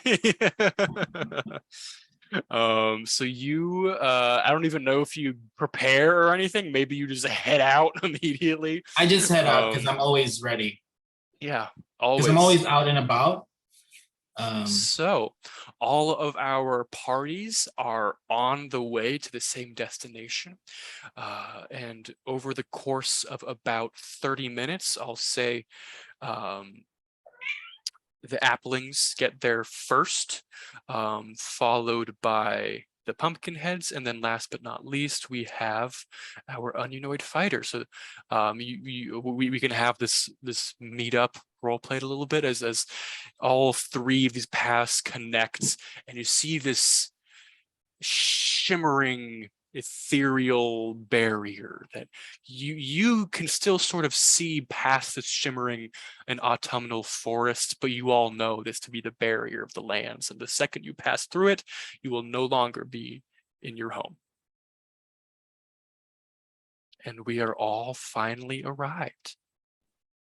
And I'll say Martin Fuji, is going to speak up, unless you want to race him, Spencer. I want to see what he's going to say. Sure. He comes in. He goes into like a deep bow. He's the people of Applington send their warmest regards. I'm sure we will all perform most admirably in this quest. Oh, shut it, shut it, Applehead. You're annoying. I thought I was extra. Well, I never. I thought I was extra. After all this, I just My go and father be will like, hear of this. I'll have you know, he's well connected. Don't maybe punch you in the nose. I just go, did I make a mistake? Immediately some wondering the squabbling same breaks out. And I'll thing. say, not even a perception check necessary, you all see Beaux holding on, like sheathed on his back is this massive axe that you all have really only heard tale of from the Onionoid armies, as these are like executioner's weapons. These are a murderer's weapon. Wait a second. I just go and Onion. I took my woodcutter's axe and then I just like went like this and like dropped it on the ground, kind of like that. You all I'm know like, that axe to be the killer "No." of plants. Wait I'm a like- second. I'm like, I Wait. reckon I'm gonna turn him into a fucking redneck. I reckon y'all needs to be quiet. Wait, I know I'd you. like to kind of inch behind Martin and start pushing him towards the axe. Like, ooh, this is an interesting experience. It's a And I'm just learning like, experience. And Ichabod's just like doing like this behind her, like, I'll say it's probably particularly disturbing to you, Eeriena, who is probably the most in tune with nature out of the whole group. You've definitely felt the pain of some of your blights as axes have struck them. Yeah. She kind of she stares at the onion as like just probably I want to say 5 or 6 kittens start falling out of her eye and mouth holes. And you just hear her like hiss, "Plan to kill her." Well, I go, let's hope that my mission, that I stay true to my mission to protect you instead of cutting y'all's heads off. I would think that Ichabod would also be like squinting, being like, I feel like I know you. Wait. Well, I know I him heard too. about you. Well, I know you too, but I don't think wanna- we may have run into a bar or something. Oh, you're that drunk. You're that alcoholic from that one bar. I Oh my said shut god. up. I said shut up. Okay. But don't be coming at me with that attitude. These are the best that our peoples have. These are the best. Oh, damn. As you say else? the best, you see Martin kind of puff his chest, not recognizing any of the sarcasm in your voice. Yeah. I feel like I catch on a little bit, but I'm ignoring it because I'm trying to scare him. Still kind of pushing him towards the axe. I look This at would be a Martin. very interesting thesis for you to write, wouldn't it? Well, Pushing maybe him you towards- should get a closer look for your own examination. It's a scientific method, after all. Well, you always say that you're the better writer, so maybe you should be the one who writes it. And I just keep pushing him towards it. I'll say it's Then sort of like a the Three Stooges bit of like you push him and then he spins around, starts pushing you, and then you start pushing him, and then like And then Yeah, I just- we certainly get into a little bit of squabbling. I just put back my axe and I'm like, and then I sigh and I'm like, There's just a kitten at your feet now, yeah, and then I just go, you are all annoying. kind of just pawing. Yeah. Kitten, but then again, at your feet when it's like a cat size, so it's just pawing at your calf. Wait, can I also say when Ichabod's seeing like, you know, like that whole pushing thing, he's just like playing like just like a tune of being like it's like suspenseful, but also like just like he's like a horror comedy like sort of thing. Oh, I was about to say he just plays the Benny Hill theme. Oh no, actually that's a good one. Dude. Yes. Just like, that'd be hilarious. That's what he's playing. He's just playing, making some theme music for this hilariousness. Martin kind of just like pushes you to the side. He's like, well, perhaps we should begin. Perhaps we shall. And Probably he's for gonna the best. bravely just like saunters through the barrier. You watch as his image shimmers away once he's through it. He seems like a mega fucking nerd. Oh, he is. Okay, I immediately, Yes, okay, indeed. Martin, we're now BFFs. Oh wait, no, wait, you're Chester. Yes. Oh, Chester, now we're BFFs. Because I just like Martin. When did you introduce yourselves to each other? Oh, good point. Martin did. Rewinding that. Hi, Ichabod. I'm extra. You realize this now, and Martin's already gone. And then I go, I don't think I need no introduction. And then I just went on X. Okay, edgelord, Shut the fuck up. fight me. I know who you are. And I How know what about you let's can do. start moving? That would probably be the best. That works. But don't actually fight me, please. I'm fragile.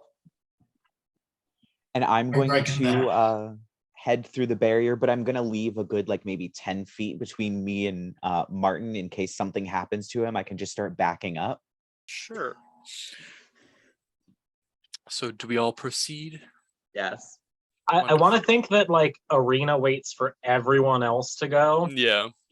and she kind of just leans on her broom a little bit and is like, Doesn't anyone else think this is all kind of funny? bored of herself and her kittens. I'm imagining her kind of like Wednesday Addams. Yeah.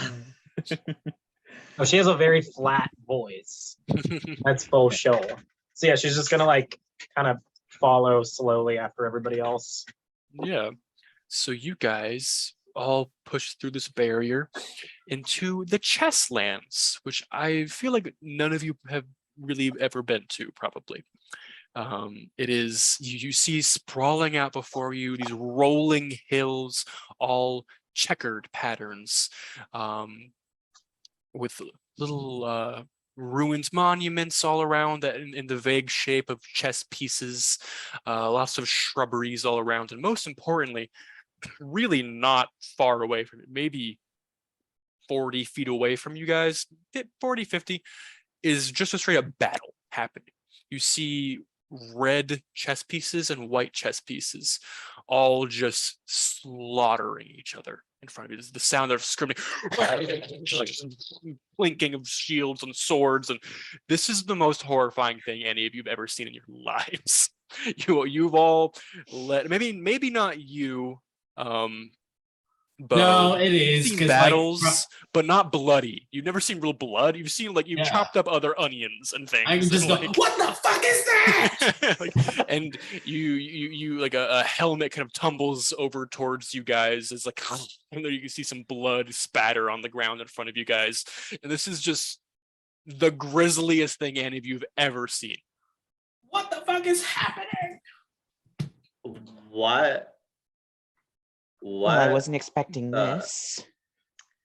That does not look like fun. And you What? watch as coming from both sides in the far distance you see a glittering white palace, and somewhat closer to you guys is a crumbling red palace, and from both sides you see more like cavaliers and army coming, and you can hear faintly from the red side, "For the queen!" As even more soldiers charge in. We ran into war, guys. Let's go to the winning side. Is there anything like around us? You Other than guys this are battle? sort of just like, you're, once again, all of you are at most a foot tall. So you're Oh, all just we're gonna get you're crushed. all just sort of like standing underneath a shrubbery that's like ornately chopped into the shape of like a chess piece or a crown. And you're all just like kind of like huddled underneath this thing amongst its roots. Yeah. Wait, so would we even know what they say? Can we even understand they anything speak they're saying? Sylvan. Yeah. Okay, gotcha. Sorry. Okay, so I'm like Yeah. so all the edgelord facade just went out the window. I just go, ah! What is happening? And then we're all just like hugging each other, I guess. I'm like, Yeah, but I think all of you in this moment are sort of just like, we're all cute little creatures and we're all just like like huddling towards one another. And I'll say, Mark, like, where do we go? What do we do? let's go to Pull out the the map. pretty castle. So Yeah, I was gonna Eeriena, pull out the map as or you well. both pull out the map and you see 3 locations are marked. Once again, 2 in the Chestlands, 1 in the territory of the Night Sisters, which borders. You look at the map and you see there's sort of an illustration of a red palace.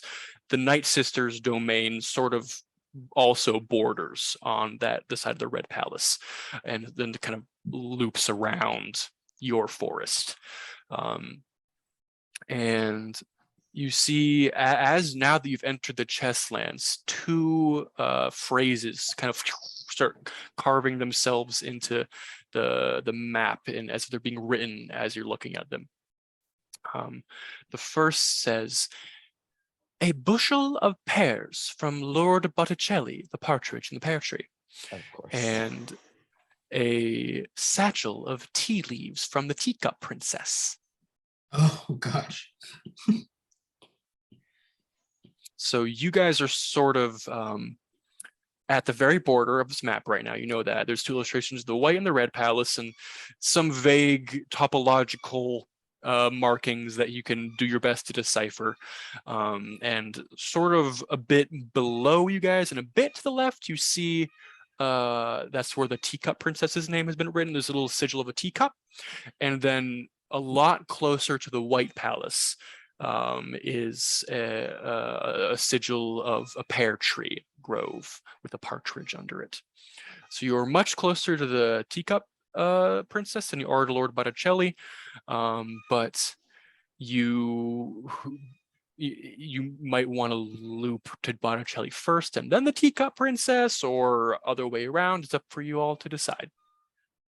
Y'all, the teacup looks closer. Can we not go near that war thing? I don't want to see any more heads. Yeah, You 2 kind of piece together, at least to get to Lord Botticelli, you're gonna have to go through the war. I don't want to do that. I don't want to go through the war. Can we go somewhere else? I don't want to go through there. I just pull out my axe and I just go, ah, I'm ready for this. Although I'm like really scared. I'm like, let's do this. All right, Can we let's use- be fast. Yeah, I was gonna say, can we use the map to like plan the fastest route? Yeah. Make me, it would be like a survival check to read a map. What's a map reading check? Yeah, I would probably be survival. I'm going to provide the help action to Eeriena. I just start pulling out like quills and rulers and things like Yeah. that, and I start like putting it down on the map. Okay, with advantage and my modifier. So I'm pretty sure I took proficiency in it. I did. Wait. That's a dirty 20. Wonderful. Yeah, you guys spend a couple minutes just like, okay, if we make it down here, go down this brooklet, we can like, and we plot out what looks like the safest, fastest route as possible. You do know that since there's just sort of a constant stream of soldiers from both sides, you will have to cross a line of soldiers to get from the south to the north between the Teacup Princess and the Partridge and Pear Tree. It'd be a great time if anyone has invisibility. Eriena's just like, You're a pretty sharp apple. to Chester. Yes. Well, it's a good thing that you're very good at reading maps. Oh, that's what this is? Wonderful. Chester Oh, only and- got a regular A in his cartography class, I'll have you know. Yeah, and you got an A-, so guess I was the better one to help out there. Oh. And then I go, I feel like the fastest way was always straight ahead. We could have just gone straight ahead that way. Wherever we needed to go. Can we just get there safely? I'm too pretty to die. So do we start moving? Yes. Yes. Wonderful. So, closely following the plotted route, you do safely move your way through the chestlands, over the hills of rolling checkerboard. This route does not require you to interact with the soldiers at all. And eventually you make it to this little what you would assume to be the entrance of what are more arcane people might understand to be once again like a demi-plane of the Feywild, where these shrubberies kind of arrange themselves into a bit of an archway with a little shrubbery formed into a teacup at the top of it. And you all can proceed through as you wish to. And I'm assuming we're not like stealthing it or anything. You don't think you're in danger here right now. I am a little bit suspicious of this. However, I'm going to just go, all right, I guess this is the portal. And then I just shove Martin through it. gosh. Make me What a bully. strength check or athletics check or something. Oh, good. I dumped that, so I have a -1. I mean, so does he. Oh yeah, I rolled the 2. So 6. you beat it. I have a Just 1. So Oof. I just push him through the portal. he's like, well, do we just? He's like push him. And then I'm gonna hold up my hand. Wait. And Okay, then now let's he kind of check. sort of like, you little. Oh, that's so good. Yeah, so as he starts chastising you, Chester, the rest of you all walk in to find an adorable little, I mean, to you, big village of enormous teacup-sized houses. To you, these houses are the size of Onionopolis itself. They're massive. They're regular houses, but to you, they're enormous, and they're all made out of like porcelain teacups or tea kettles or various tea accoutrements. And sort of running around are lots of goblins, small goblins that all have adorable little like tea time outfits on. And some of them even have like little, like sort of the vibe of that scene in the Jim Carrey Grinch movie where like they have little teacups and stuff on their head as hats. And they're all sort of just like rushing around. Like some of you might have encountered goblins in your time every now and then. They are fey creatures after all. And even when they aren't distressed, they still sort of move like just like moving all like hastily and rapidly and weirdly. So it's kind of hard to tell if they're like distressed or not. But they're just sort of roaming around town, doing their best as far as you can see. Well, dang, those are the best dressed goblins I have ever seen in all my travels. Do we see like any remnants of that event where there was like a bunch of like Harley Quinn costumed ones, goblins? It Died? seems you don't see any Harley Quinn costumes anywhere. Harley Quinn, no. I did not pronounce that right. But you can make me a perception check if you want to. I don't know why I wanted to check that. I just wanted to know like To check if the event I mean, has happened. everybody can make perception if we want to just see Yeah, how we I'll should be making proceed. perception because I have bonkers high. Not bonkers high. that was a bad roll. Mhm. That was a bad roll for me as well. 4. 12. 13. 22. So I was like, I'll what is my give a importance right now? I'll give a little special insight to Eeriena for getting so high. I'll say you, Eeriena, especially as a Pumpkinhead who was personally devastated by the loss of the Great Pumpkin by the hands of the Harlequin, you sort of have heard tale of like what happened, who the Harlequin was, that they ravaged this town. And you kind of do take note of like behind a few of the teacup houses, you see what used to be, you guess would be like some sort of empty field or maybe a garden is now full of gravestones.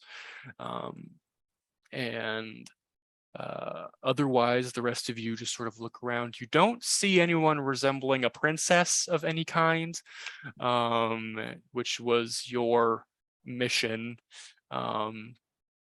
And I'll say at the very far end of town, you do see a carousel, sort of down a long winding path. It's pretty small in the distance, but you can see it. And that's sort of what is laid out before you.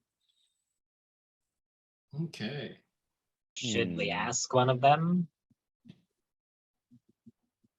I mean, we could. Let me try. What's up? So I just sort of like grab walk one of up those, to like, a random goblin. I just walk up to a random goblin and just like tap on like probably the leg. I don't know. Hey, I was imagining you like dancing. hey, I'm here. Hi, Kinda hi, approaching hi. them like, Hello, hello.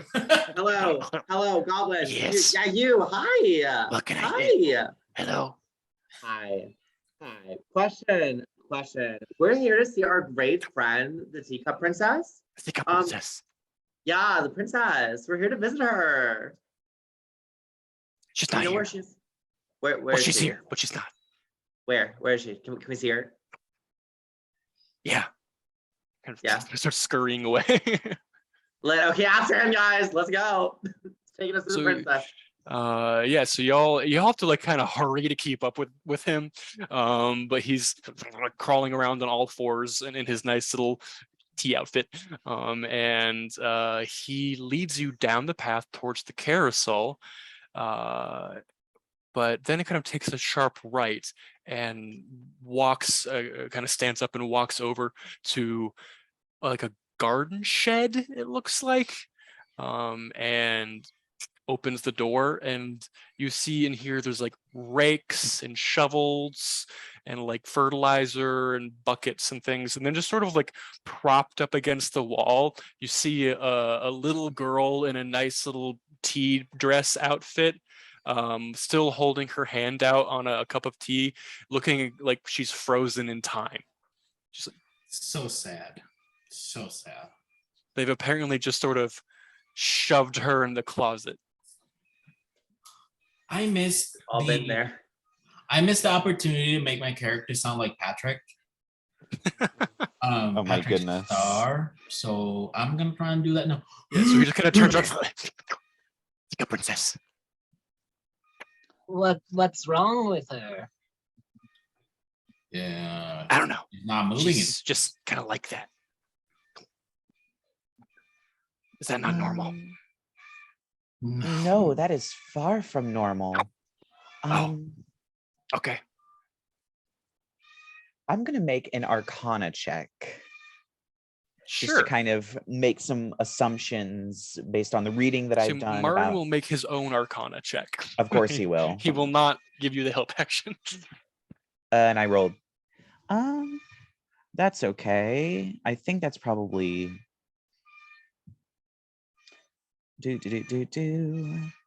Yep, 16. Martin got a 19. So I'll say you both learn essentially the same information. I'm gonna say he beats you to the punch though, because he got a higher roll. It appears she's locked in some kind of chronostasis. This must be a very powerful enchantment indeed. Unclear what could do it though, if I had to guess. Would it be some artifact of an archfey, most likely? And we should ask around town, maybe, see what sort of important artifacts are around.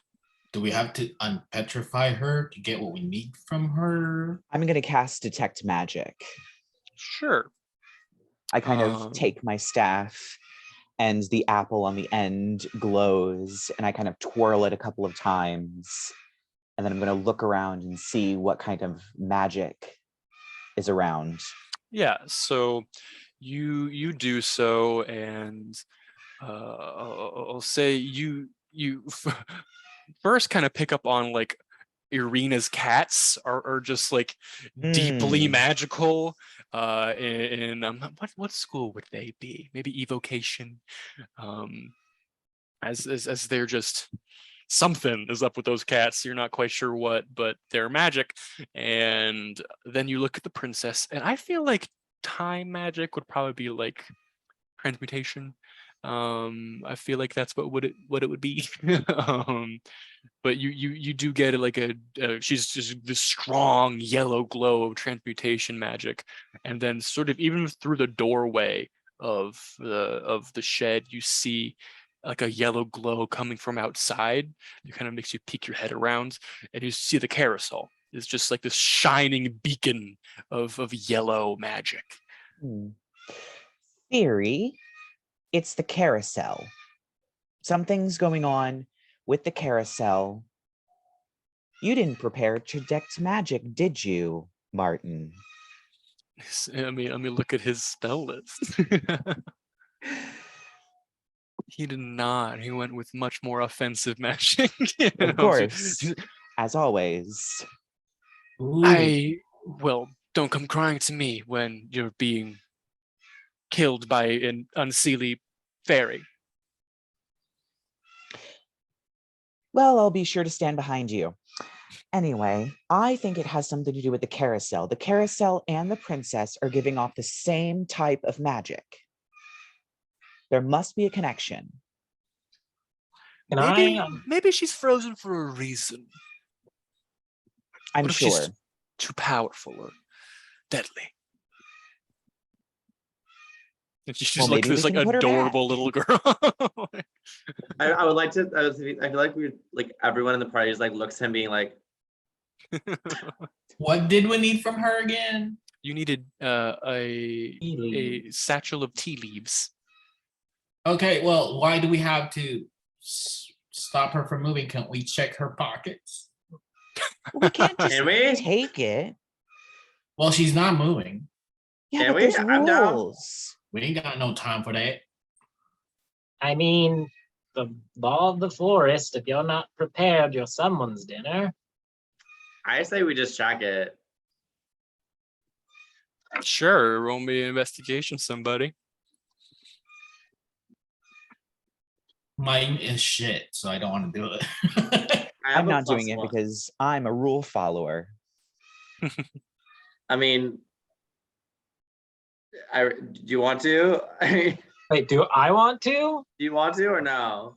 Ugh, fine, I'll Nobody do else it. wants to. I'm on one hand, it would be probably easier. On the other hand, I'm also curious about the carousel. So like, I could go either way. I don't really care.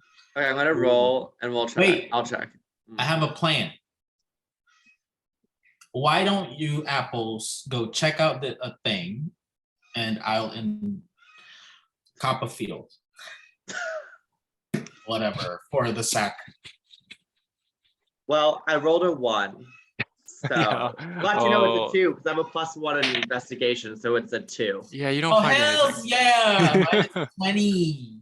Sure, yeah, you start feeling around in her big poofy dress, and I'll say you find actually sort of around her elbow is a little purse, and inside of it is a single little like tea bag. Oh, If I learned that all with what did I say? It's right here. What am I talking like that? The fuck? I really need to stop doing that. But look what I found. Do I just is that so I a just pot? grabbed it and then just like dangled it like this? Is that a pot? It's a bag. and do we? Is that sufficient? It's such a little. It's just maybe enough for a single or maybe 2 cups of tea. Well, it's a satchel, isn't it, Bookworm? It I'm does just say really hating on satchel. Mark. I'm Kinda really I'm cocks just his really head, and hating to on you Martin. guys, it is kind of satchel sized. So It is. It looks like what was listed on that shopping list. So yeah, Well, if you're so worried about it, Martin, you can look around. and at this moment, you hear a like shattering of porcelain noise coming from outside. Jesus That Christ, what's doesn't that? sound good.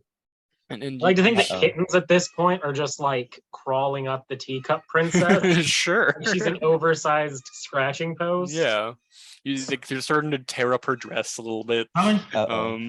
How many kittens do you have with you? Oh, So many. So many. Like when she's moving, they condense underneath and like start climbing up her skirts and her cape. But the Sometimes you longer she's guys sitting- swear like when there's large groups of them together, it almost looks that they're like becoming a shadow itself. Like, I'm drawing you guys. Yeah. aw, Yay. that's so cute.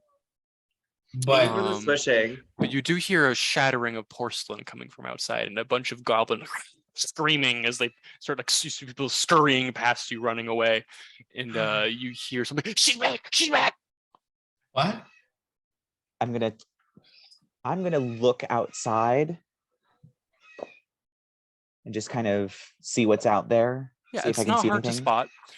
You can just poke your little apple head out the door, and you see there is like a 7-foot tall winged woman with these shimmering wings behind her.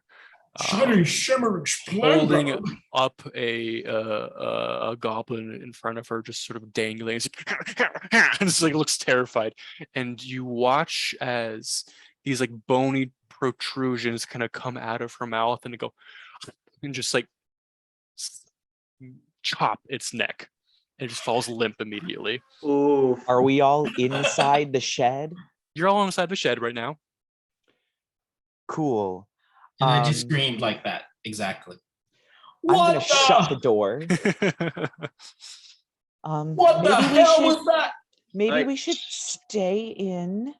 And then I'm also going to take my wand and I kind of tap on the door 3 times, and you see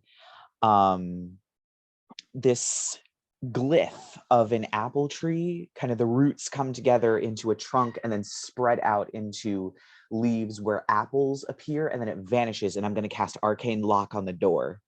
Fun. Dang, boy, how many magic spells That do you should have? hold for a while. So what is Um, out there? What's happening out there? I'm going to make a What's- history check. Can I make a history check? Sure. Could Because I? Because I think he was, any of you could really. This is wasn't is Chester the not only an one that looked unknown out? event. Could I Well, yeah, I nature check guess. it? 24. Maybe if Chester describes what he saw to you, but I Chester, definitely will. you have a good idea what this is. There's been some menace terrorizing many different towns of this region of the Feywild for maybe of a few months now. Luckily you haven't had any problems in the Appling village, but you have heard news reach you of this is not even the first time this has happened in the teacup town, as you even heard some goblins scurrying away that she's back.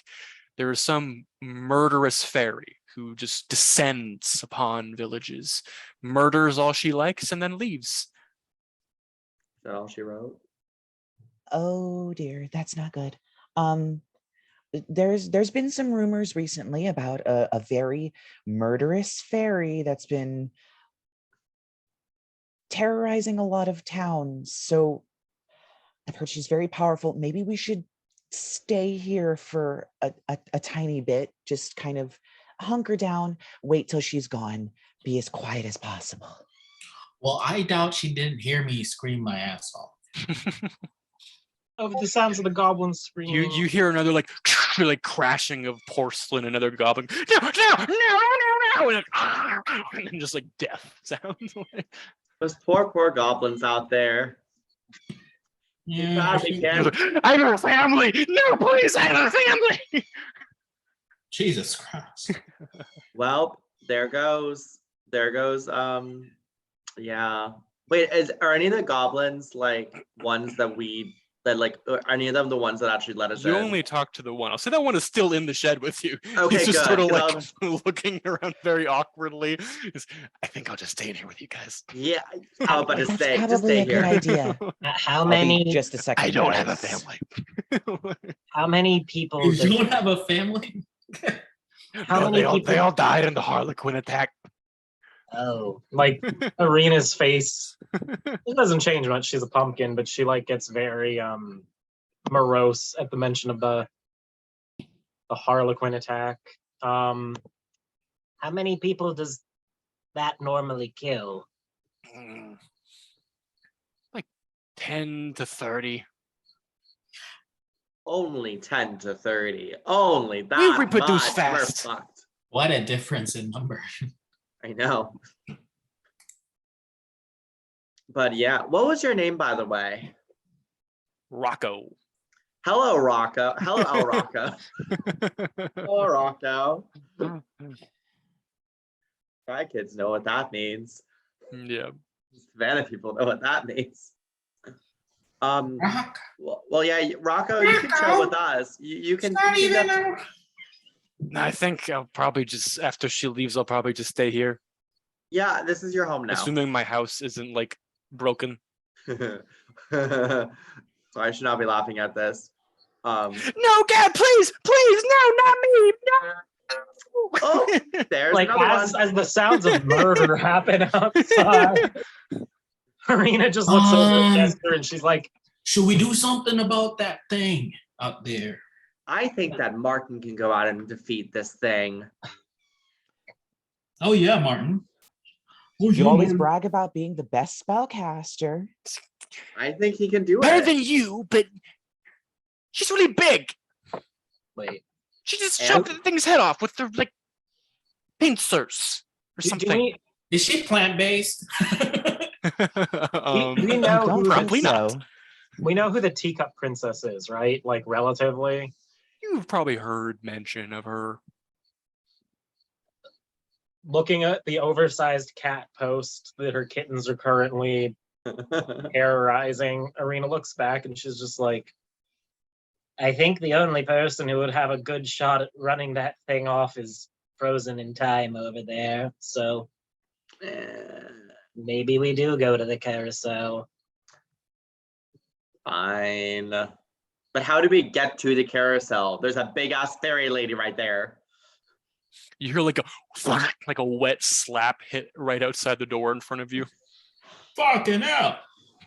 is there a way like through the back, or is there like Rocco, There's Yeah, no at this back door point, or anything. I think at I this have, point like- I'm gonna start looking for like loose boards. Sure. I have like really good dexterity, like stealth bonus. You want me For to give my you an size? investigation check? Sure. What if Ooh, he suicided? it's to a not as fish good. shop? Martin will also start checking for loose boards. 13. Let me check his modifier. Hear me out, y'all. I have Well, high you did better than him. persuasion. I'll say you kind of hear like you sort of feel the door. You kind of feel a board you can kind of get your little apple fingers around and start pulling up. And it's just dirt underneath. But you've done that. Well, we have something at least. If somebody wants to dig or something, we can get out. Hey Bard. What's up? Bard. Why don't you do your little, I don't know, charisma magic? Yeah. I'll What does that say- mean? That's an option. It's always an option. But you do know, Ichabod, that fairies, like true fairies, often are very resistant to being manipulated like that. Okay, good to know. Good to know, so I know. Because I was fully prepared to be like, let me persuade this bitch to stop. So never mind. I'm a virgin at this. It can work. She's just very good at not letting it work. Okay, y'all. If we do we want to try me persuading her with my stunning good looks? Usually I don't fuck Faye. No, Maybe- actually, no, that's a lie. I do fuck Faye. Maybe you distract her while one of two plans, the rest of us get away, or we go to the carousel and free the teacup princess. I can do distraction. Well, that would be good. I'm. You seem to have, armor on. And I I'm can just persuade. Do I have armor on? no, Rocco. No offense to your people, but if she's eating the goblins already, why should we risk any of ourselves and Okay, this happens like once every 2 weeks. all go to the carousel to try helping them out? I just feel like losing one of us, given our own mission, feels wrong. I'm staying in here. I don't know what you got to do. Fine, let's go to the carousel. It was just a suggestion because I can really talk my way into anything. Do we have like a sense of like the positions of things? Like, so here's the cottage. Right outside is the ferry. You don't know if she's right outside. You heard something wet hit the ground and nothing really. I say you hear other sounds of terrorizing outside that are not super close to you. She's not like waiting for you guys or anything. Can I like peek out or if of a window or maybe just can I crack the door with arcane lock on? I don't know. Can I carry one of these applets? Because I have like really good stealth, and see if like I can bring one of them to the I can set a password that allows you to open it. So it suppresses it for a minute. So I'm going to make the password Martin sucks. And if you say that, it suppresses it so that you can open the door. I'm going to leave the spell on because this might be a way to shield ourselves. It's harder to break the door when the spell is on it. So I'm going to leave this up so we have a place to run back. It's a good idea. Oh. I'm also going to just and he starts just sort of like clawing under the floorboards, not really digging a path or anything, just sort of like digging up space for him to just like nestle himself in there and then put the floorboard back. Okay. Wait, how heavy is a teacup house? Like a whole teacup house? If the door's a giant shield, just like Shell game the teacup house. We have a strapping onion. You guys are 1 foot tall. Yeah, we're not moving that door. Can I do a strength check? Can I do enhanced It's also ability to try arcanely helping him? locked right now, so it's very It is resistant arcane to locked. being broken off. I'm gonna whisper Martin sucks into the door so I can peek out. Yeah. Yeah, make a stealth check. Oh no. That's an 8. Okay. Oh. Can I use So enhanced ability on him? yeah, if you want. Let me read up on that because I might be able to use it on myself later. I've already pretty much determined the outcome of this, regardless of enhanced ability. But so you kind of like open the door just to crack and peek your little pumpkin head out around the door, and you see this bone white goddess of a fairy drenched in red as you see her burst out of a porcelain house with a goblin fully just in her jaws, and then she kind of goes and looks in your direction and then like lunges, and you see a goblin go, no, no, no, no, as they like in your same direction, it starts running away, and then she bounces on it and it snaps his neck in an instant. Oh shit. Also, I can't even use enhanced. She's noticed you. By the way, I also can't even use enhanced ability on stealth checks, so it did not happen. So So how far away from us is she? She just closed a bit of distance. She's probably about 30 feet away from you. I'm gonna close the door. Be like, She's still out there. It It sounds takes like like an it. hour sometimes. Anywhere from like 10 minutes to an hour. So how's that You have pulling that up much floorboards time? going? So how's that pulling up a hole and getting out of here sound? What? He just kind of lifts the floor up a bit. I couldn't hear you. Oh, never mind. Okay, I'm gonna go back in the floor. BT dubs Rocco. If she steps on this house, you're fucked. I hope you realize that. But go off. I'll take my chances. Okay.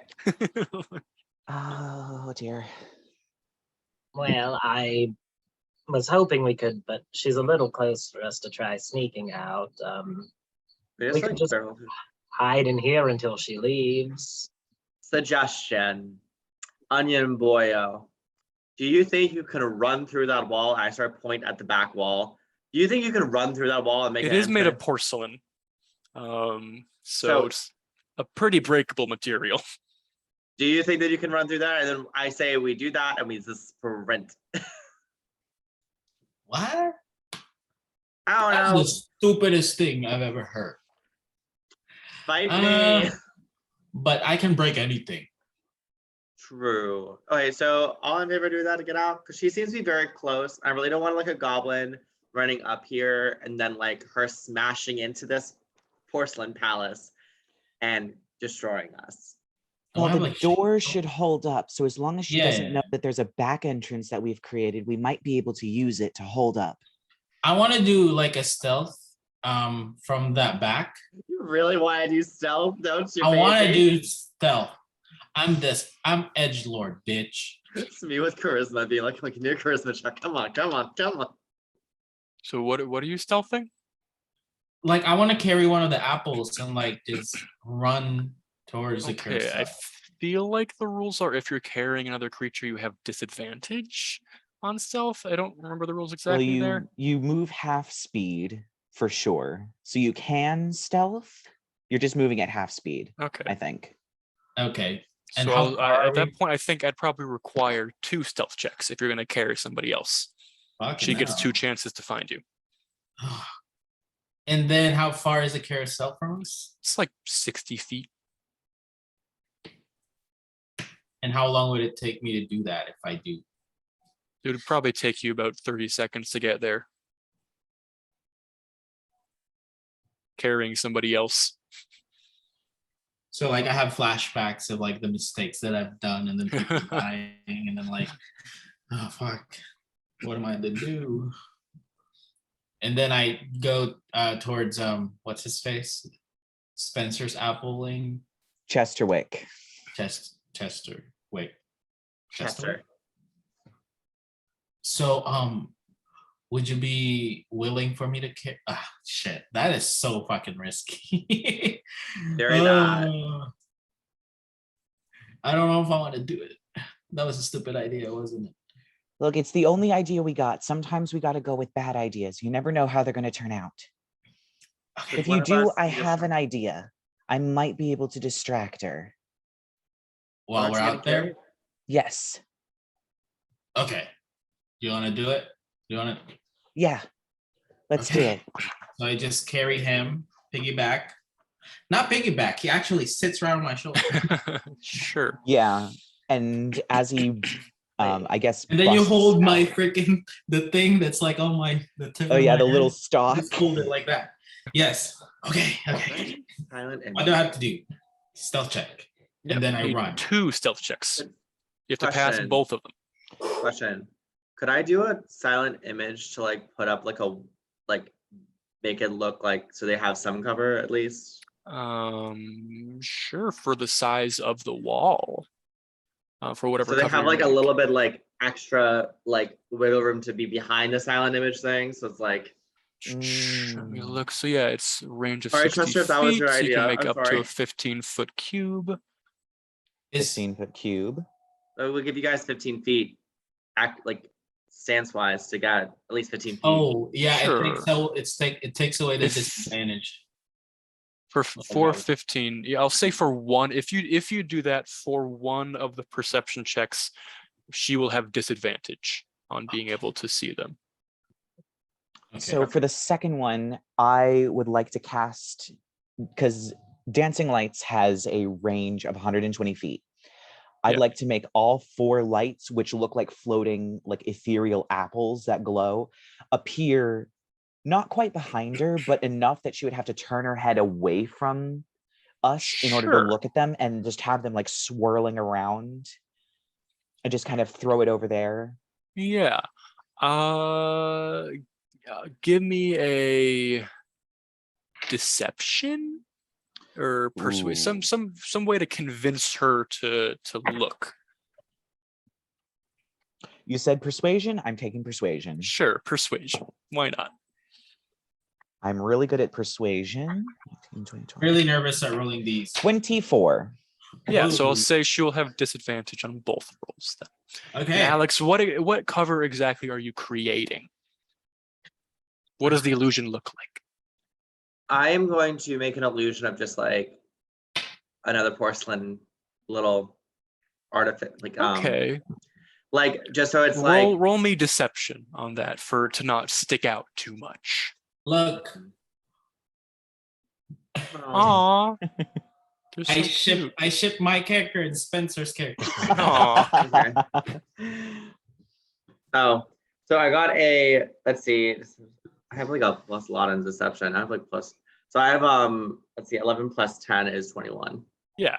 So I was just, seeing if she's paying close enough attention to see a new house pop into existence. I'll say she definitely doesn't. She's too busy with her bloody manslaughter. No, maybe that's murder. That's not manslaughter. Yeah, That is so murder. she will have disadvantage on both of her perception checks to notice you. Awesome. Okay. So go ahead and Teamwork. roll me 2 stealth checks. I'm so nervous. There's a 15 plus a 6. Well, I rolled very low, so you still succeed. It's On the first one, you succeed. Then a 6 on the second one you got. No, I have a plus 6 on my stealth. Oh, okay. So the second step, you passed the first one.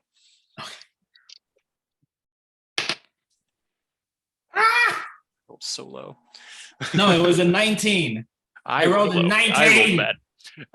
So yeah, 25. you hold your little pumpkin hands out, and you see this little with the smell of pumpkins and fall leaves shimmering into existence, another little teacup house that's 15 feet wide, 15 feet tall, that you kind of just tiptoe behind, and you like poke your head out and then do like a as you see her go and like turn to look in your direction, and then a flicker of light moves in front of her, and then these 4 little dancing lit up apples start kind of moving and dancing around her. She starts she seems almost feral in a way, but they do seem to lead her attention back towards the village, where she does sort of disregard the lights, knowing that she can't eat them, but she does get pointed back in the direction of some other goblins. So she goes and starts lunging at other goblins. Fucking rip. First that's race. And then you just kind of just make your quick little onion way over to the carousel. Oh my gosh. There you go. Well, that worked. Okay. And I'm gonna hop off the top of him, hopefully onto the carousel, kind of climb up on top of it. Sure, yeah. Let's look for a switch. Let's see if we can turn it on. Okay. Yeah, roll me perception. Both of us? Oh, yeah. Both of us. I mean, you could always provide me with the help action because I have like plus What's the help? +5. It gives me advantage. Okay. Whoosh. Ooh, I would definitely need that. Ooh. 23. Yeah. Yeah, so you kind of scurry around the entire circumference of the carousel. You see no switches of any kind. Oh dear. Is it a switch? Usually these things have levers or switches that you turn them on with. You hear a bloodthirsty like coming from towards the village, and they're going, "No, please, no!" You're saying some clamoring of hands until And then the goblin goes do silent. a worried look, and then I And then I'm I going to see if pull I can my get a axe. higher view, and I'm going to try and climb up one of the horses. You're gonna need to hurry. Sure.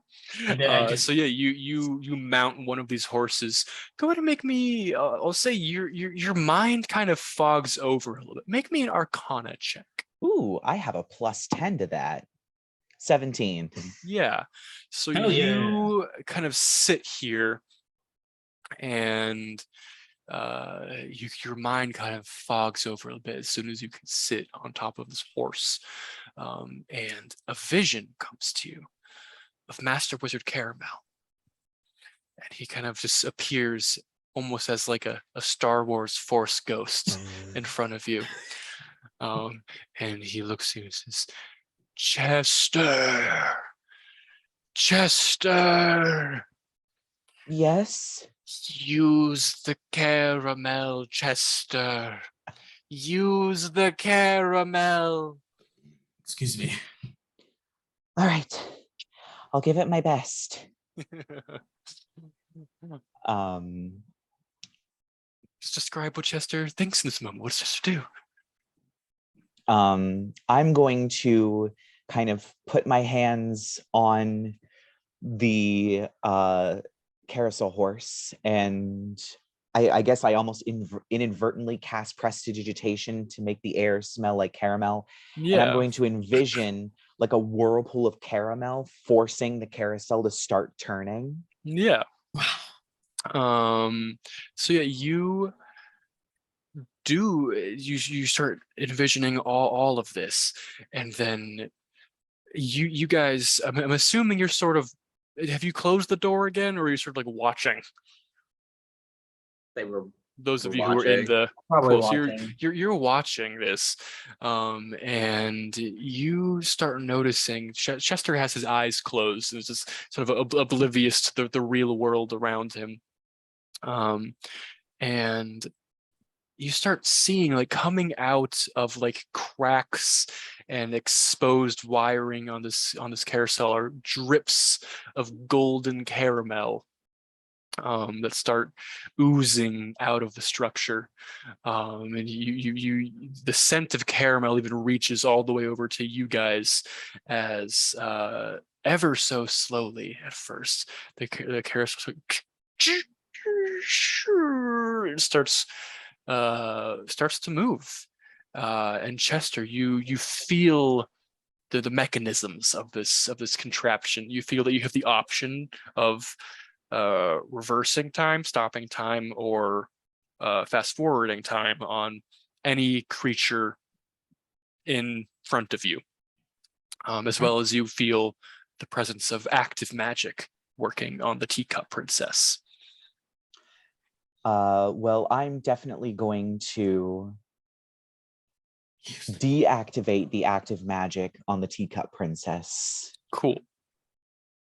Would I also be able to stop the rogue fairy killing everything? Or is that... I'll say you sure can try. I will try. What do I need to roll? Or do I need to roll anything? What would that roll be? Let's envision this. I guess just make me an intelligence. Ooh, I'm Intelligence good check. at those. I'm not. 18. She does beat you. Damn it. So you all kind of see a few things happen here. Those of you inside of the garden shed hear from behind you like oof, as like a tumbling of also like a bunch of cloth noises as you turn around. You see like the teacup princess has fallen onto the ground, and her dress has sort of like tumbled over her head. She pushes it back. Whatever is happening? Who are you, small people? Oh my gosh, she's back. Hi, girly. Hi. Your goblin people are being slaughtered by an evil fairy. There's a master happening outside. Like she's Is just that outside Rocco down there? Rocco, darling, how are you? I'm great. It's been a long time. You look good. And she's like, oh, thank you. Rock us a rock. Terribly thirsty and parched. Some tea would be amazing. And she kind of starts like toddling outside of the shed, completely unaware of the murderous fairy. And you also see the fairy kind of like turn around and glare at the carousel before you can notice like the smell of caramel starts coming from her and coming like out of her eyes and out of her mouth. You start watching golden caramel drip from them. And then she goes boom, boom, which starts like moving in slow motion as she's like trying to get there. I've ruled that this is such a powerful artifact that even succeeding in not being frozen, she is under the slow effect. So she started making a slow flight over towards the carousel. And then you on the carousel, you Chester, finally open your eyes, like return back to the world. You didn't know, but your eyes were glowing golden caramel as they returned to your regular beady black eyes. And you watch as the little tiny teacup princess just kind of toddles outside, and coming right up to her, moving in slow motion, is this fairy. And she goes, oh dear. Now this simply won't do. Boop. Then she kind of just boops the fairy, and she's going to try to cast her out of her realm. She's that powerful. Well, this is her domain. She is an archfey. She's a very minor archfey, but this is still an archfey in her own domain. And we all just froze her. Let her freeze from the last.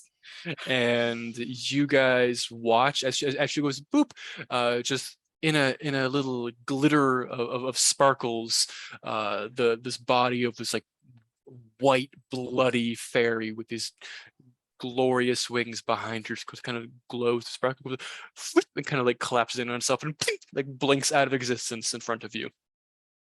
So I whisper to the ones that are actually in the shed, nobody tell her that we stole from her pockets and we pickpocketed her. It was on the ground. I feel like at that point, Eriena's just like walking over to the teacup princess to pick a kitten off of her skirt. Yeah. She's just like, no. Oh, I'm sorry. They're particular. And she's kind of just like staring off at her collapsing domain that has been besieged so many times in her absence. And she, oh, it's quite all right. And she kind of just turns to look at all of you. I'm assuming you guys are coming down from the carousel, and all kind of coming out into the open. She's, yeah.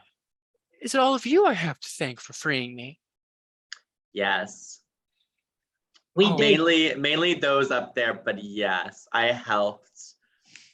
Well, so very kind of you to help me protect my domain. Me and Chester just comes back, but Chester is still on my shoulder and still holding. Yeah, I needed a little, a little bit of help down off the carousel. Yeah, and I was like, you're welcome. Oh, yeah, thank you. That was a big help. Who's got the tea bag? Oh, yeah. The tea bag that we found on the floor. Hold up the tea bag and just like, we need a satchel of this if we could ask a favor of you.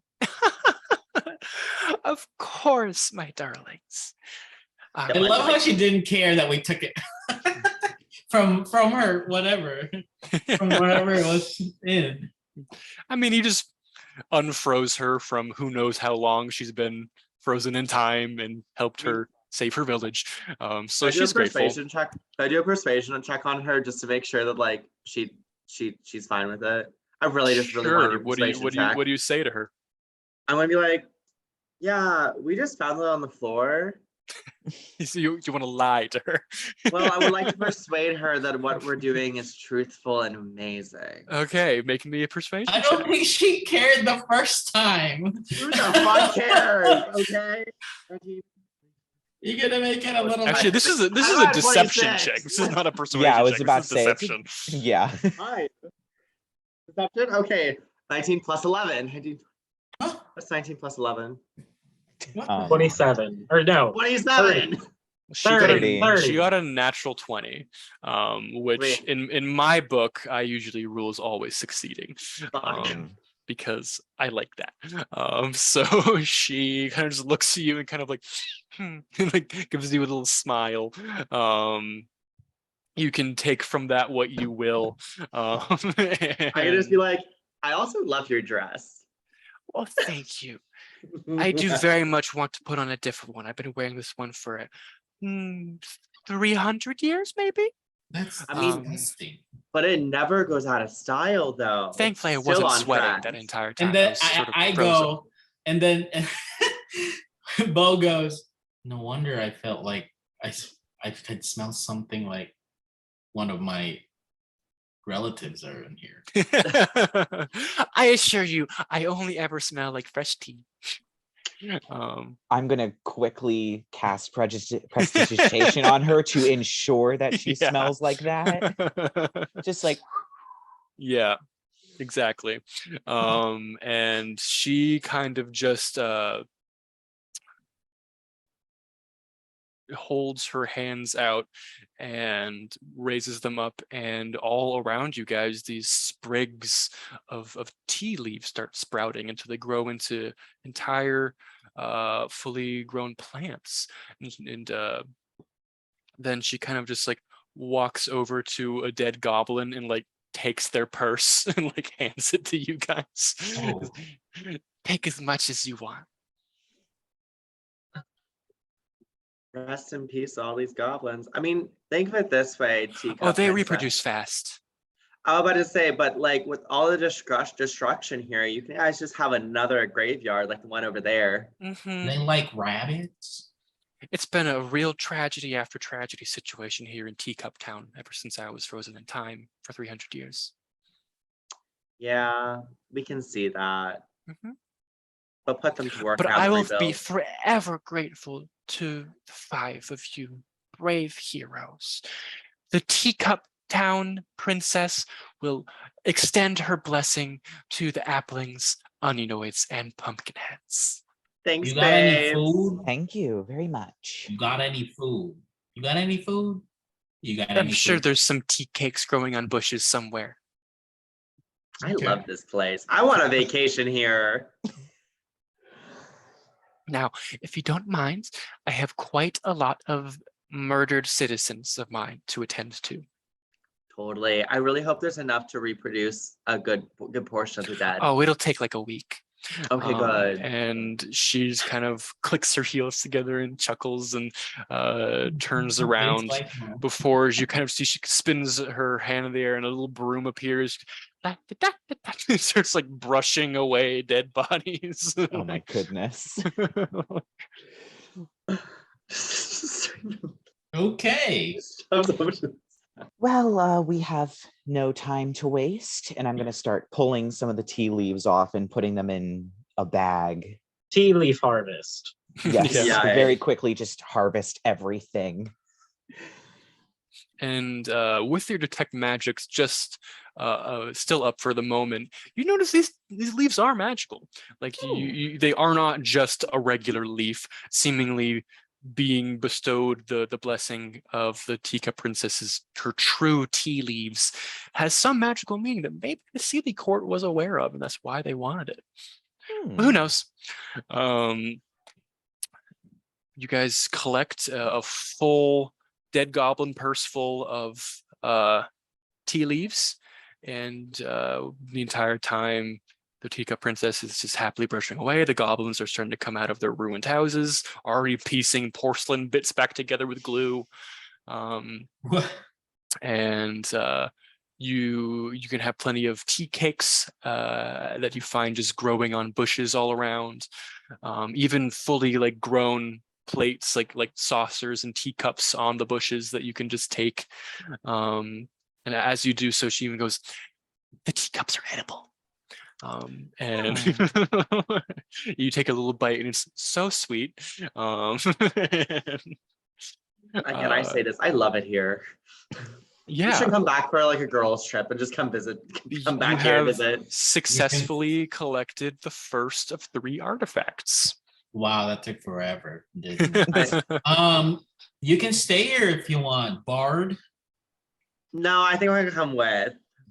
I'm just gonna Yeah, come we probably vacation. need as many people as possible on this. By the way, Yeah. I turn off. I break the concentration for the silent image, so just like pop that one. You watch a goblin who's about to like, oh boy, like moving into a new house. He's like bags with him. Oh. Okay. Yeah, I mean, well, according to the map, we should go visit the partridge in the pear tree next. Maybe if we're lucky, that killer fairy will be on the battlefield dealing with the soldiers for us. Maybe. Maybe, who knows? I just hope to never see her again. That was scary. Yeah. My therapist in Onion City is gonna love this. Because by the way, I have a therapist in Onion City because I'm that bougie bitch. You think that I'm gonna have a therapist anywhere else? No, I'm gonna go to the metropolitan area and have a therapist. We have great therapists.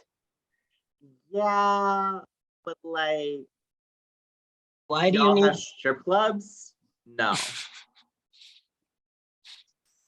Okay. Exactly. You guys have collected your fill, eaten your fill, and start leaving Teacup Town to the reconstruction, and you faintly hear the calls from Rocco still under the floorboard.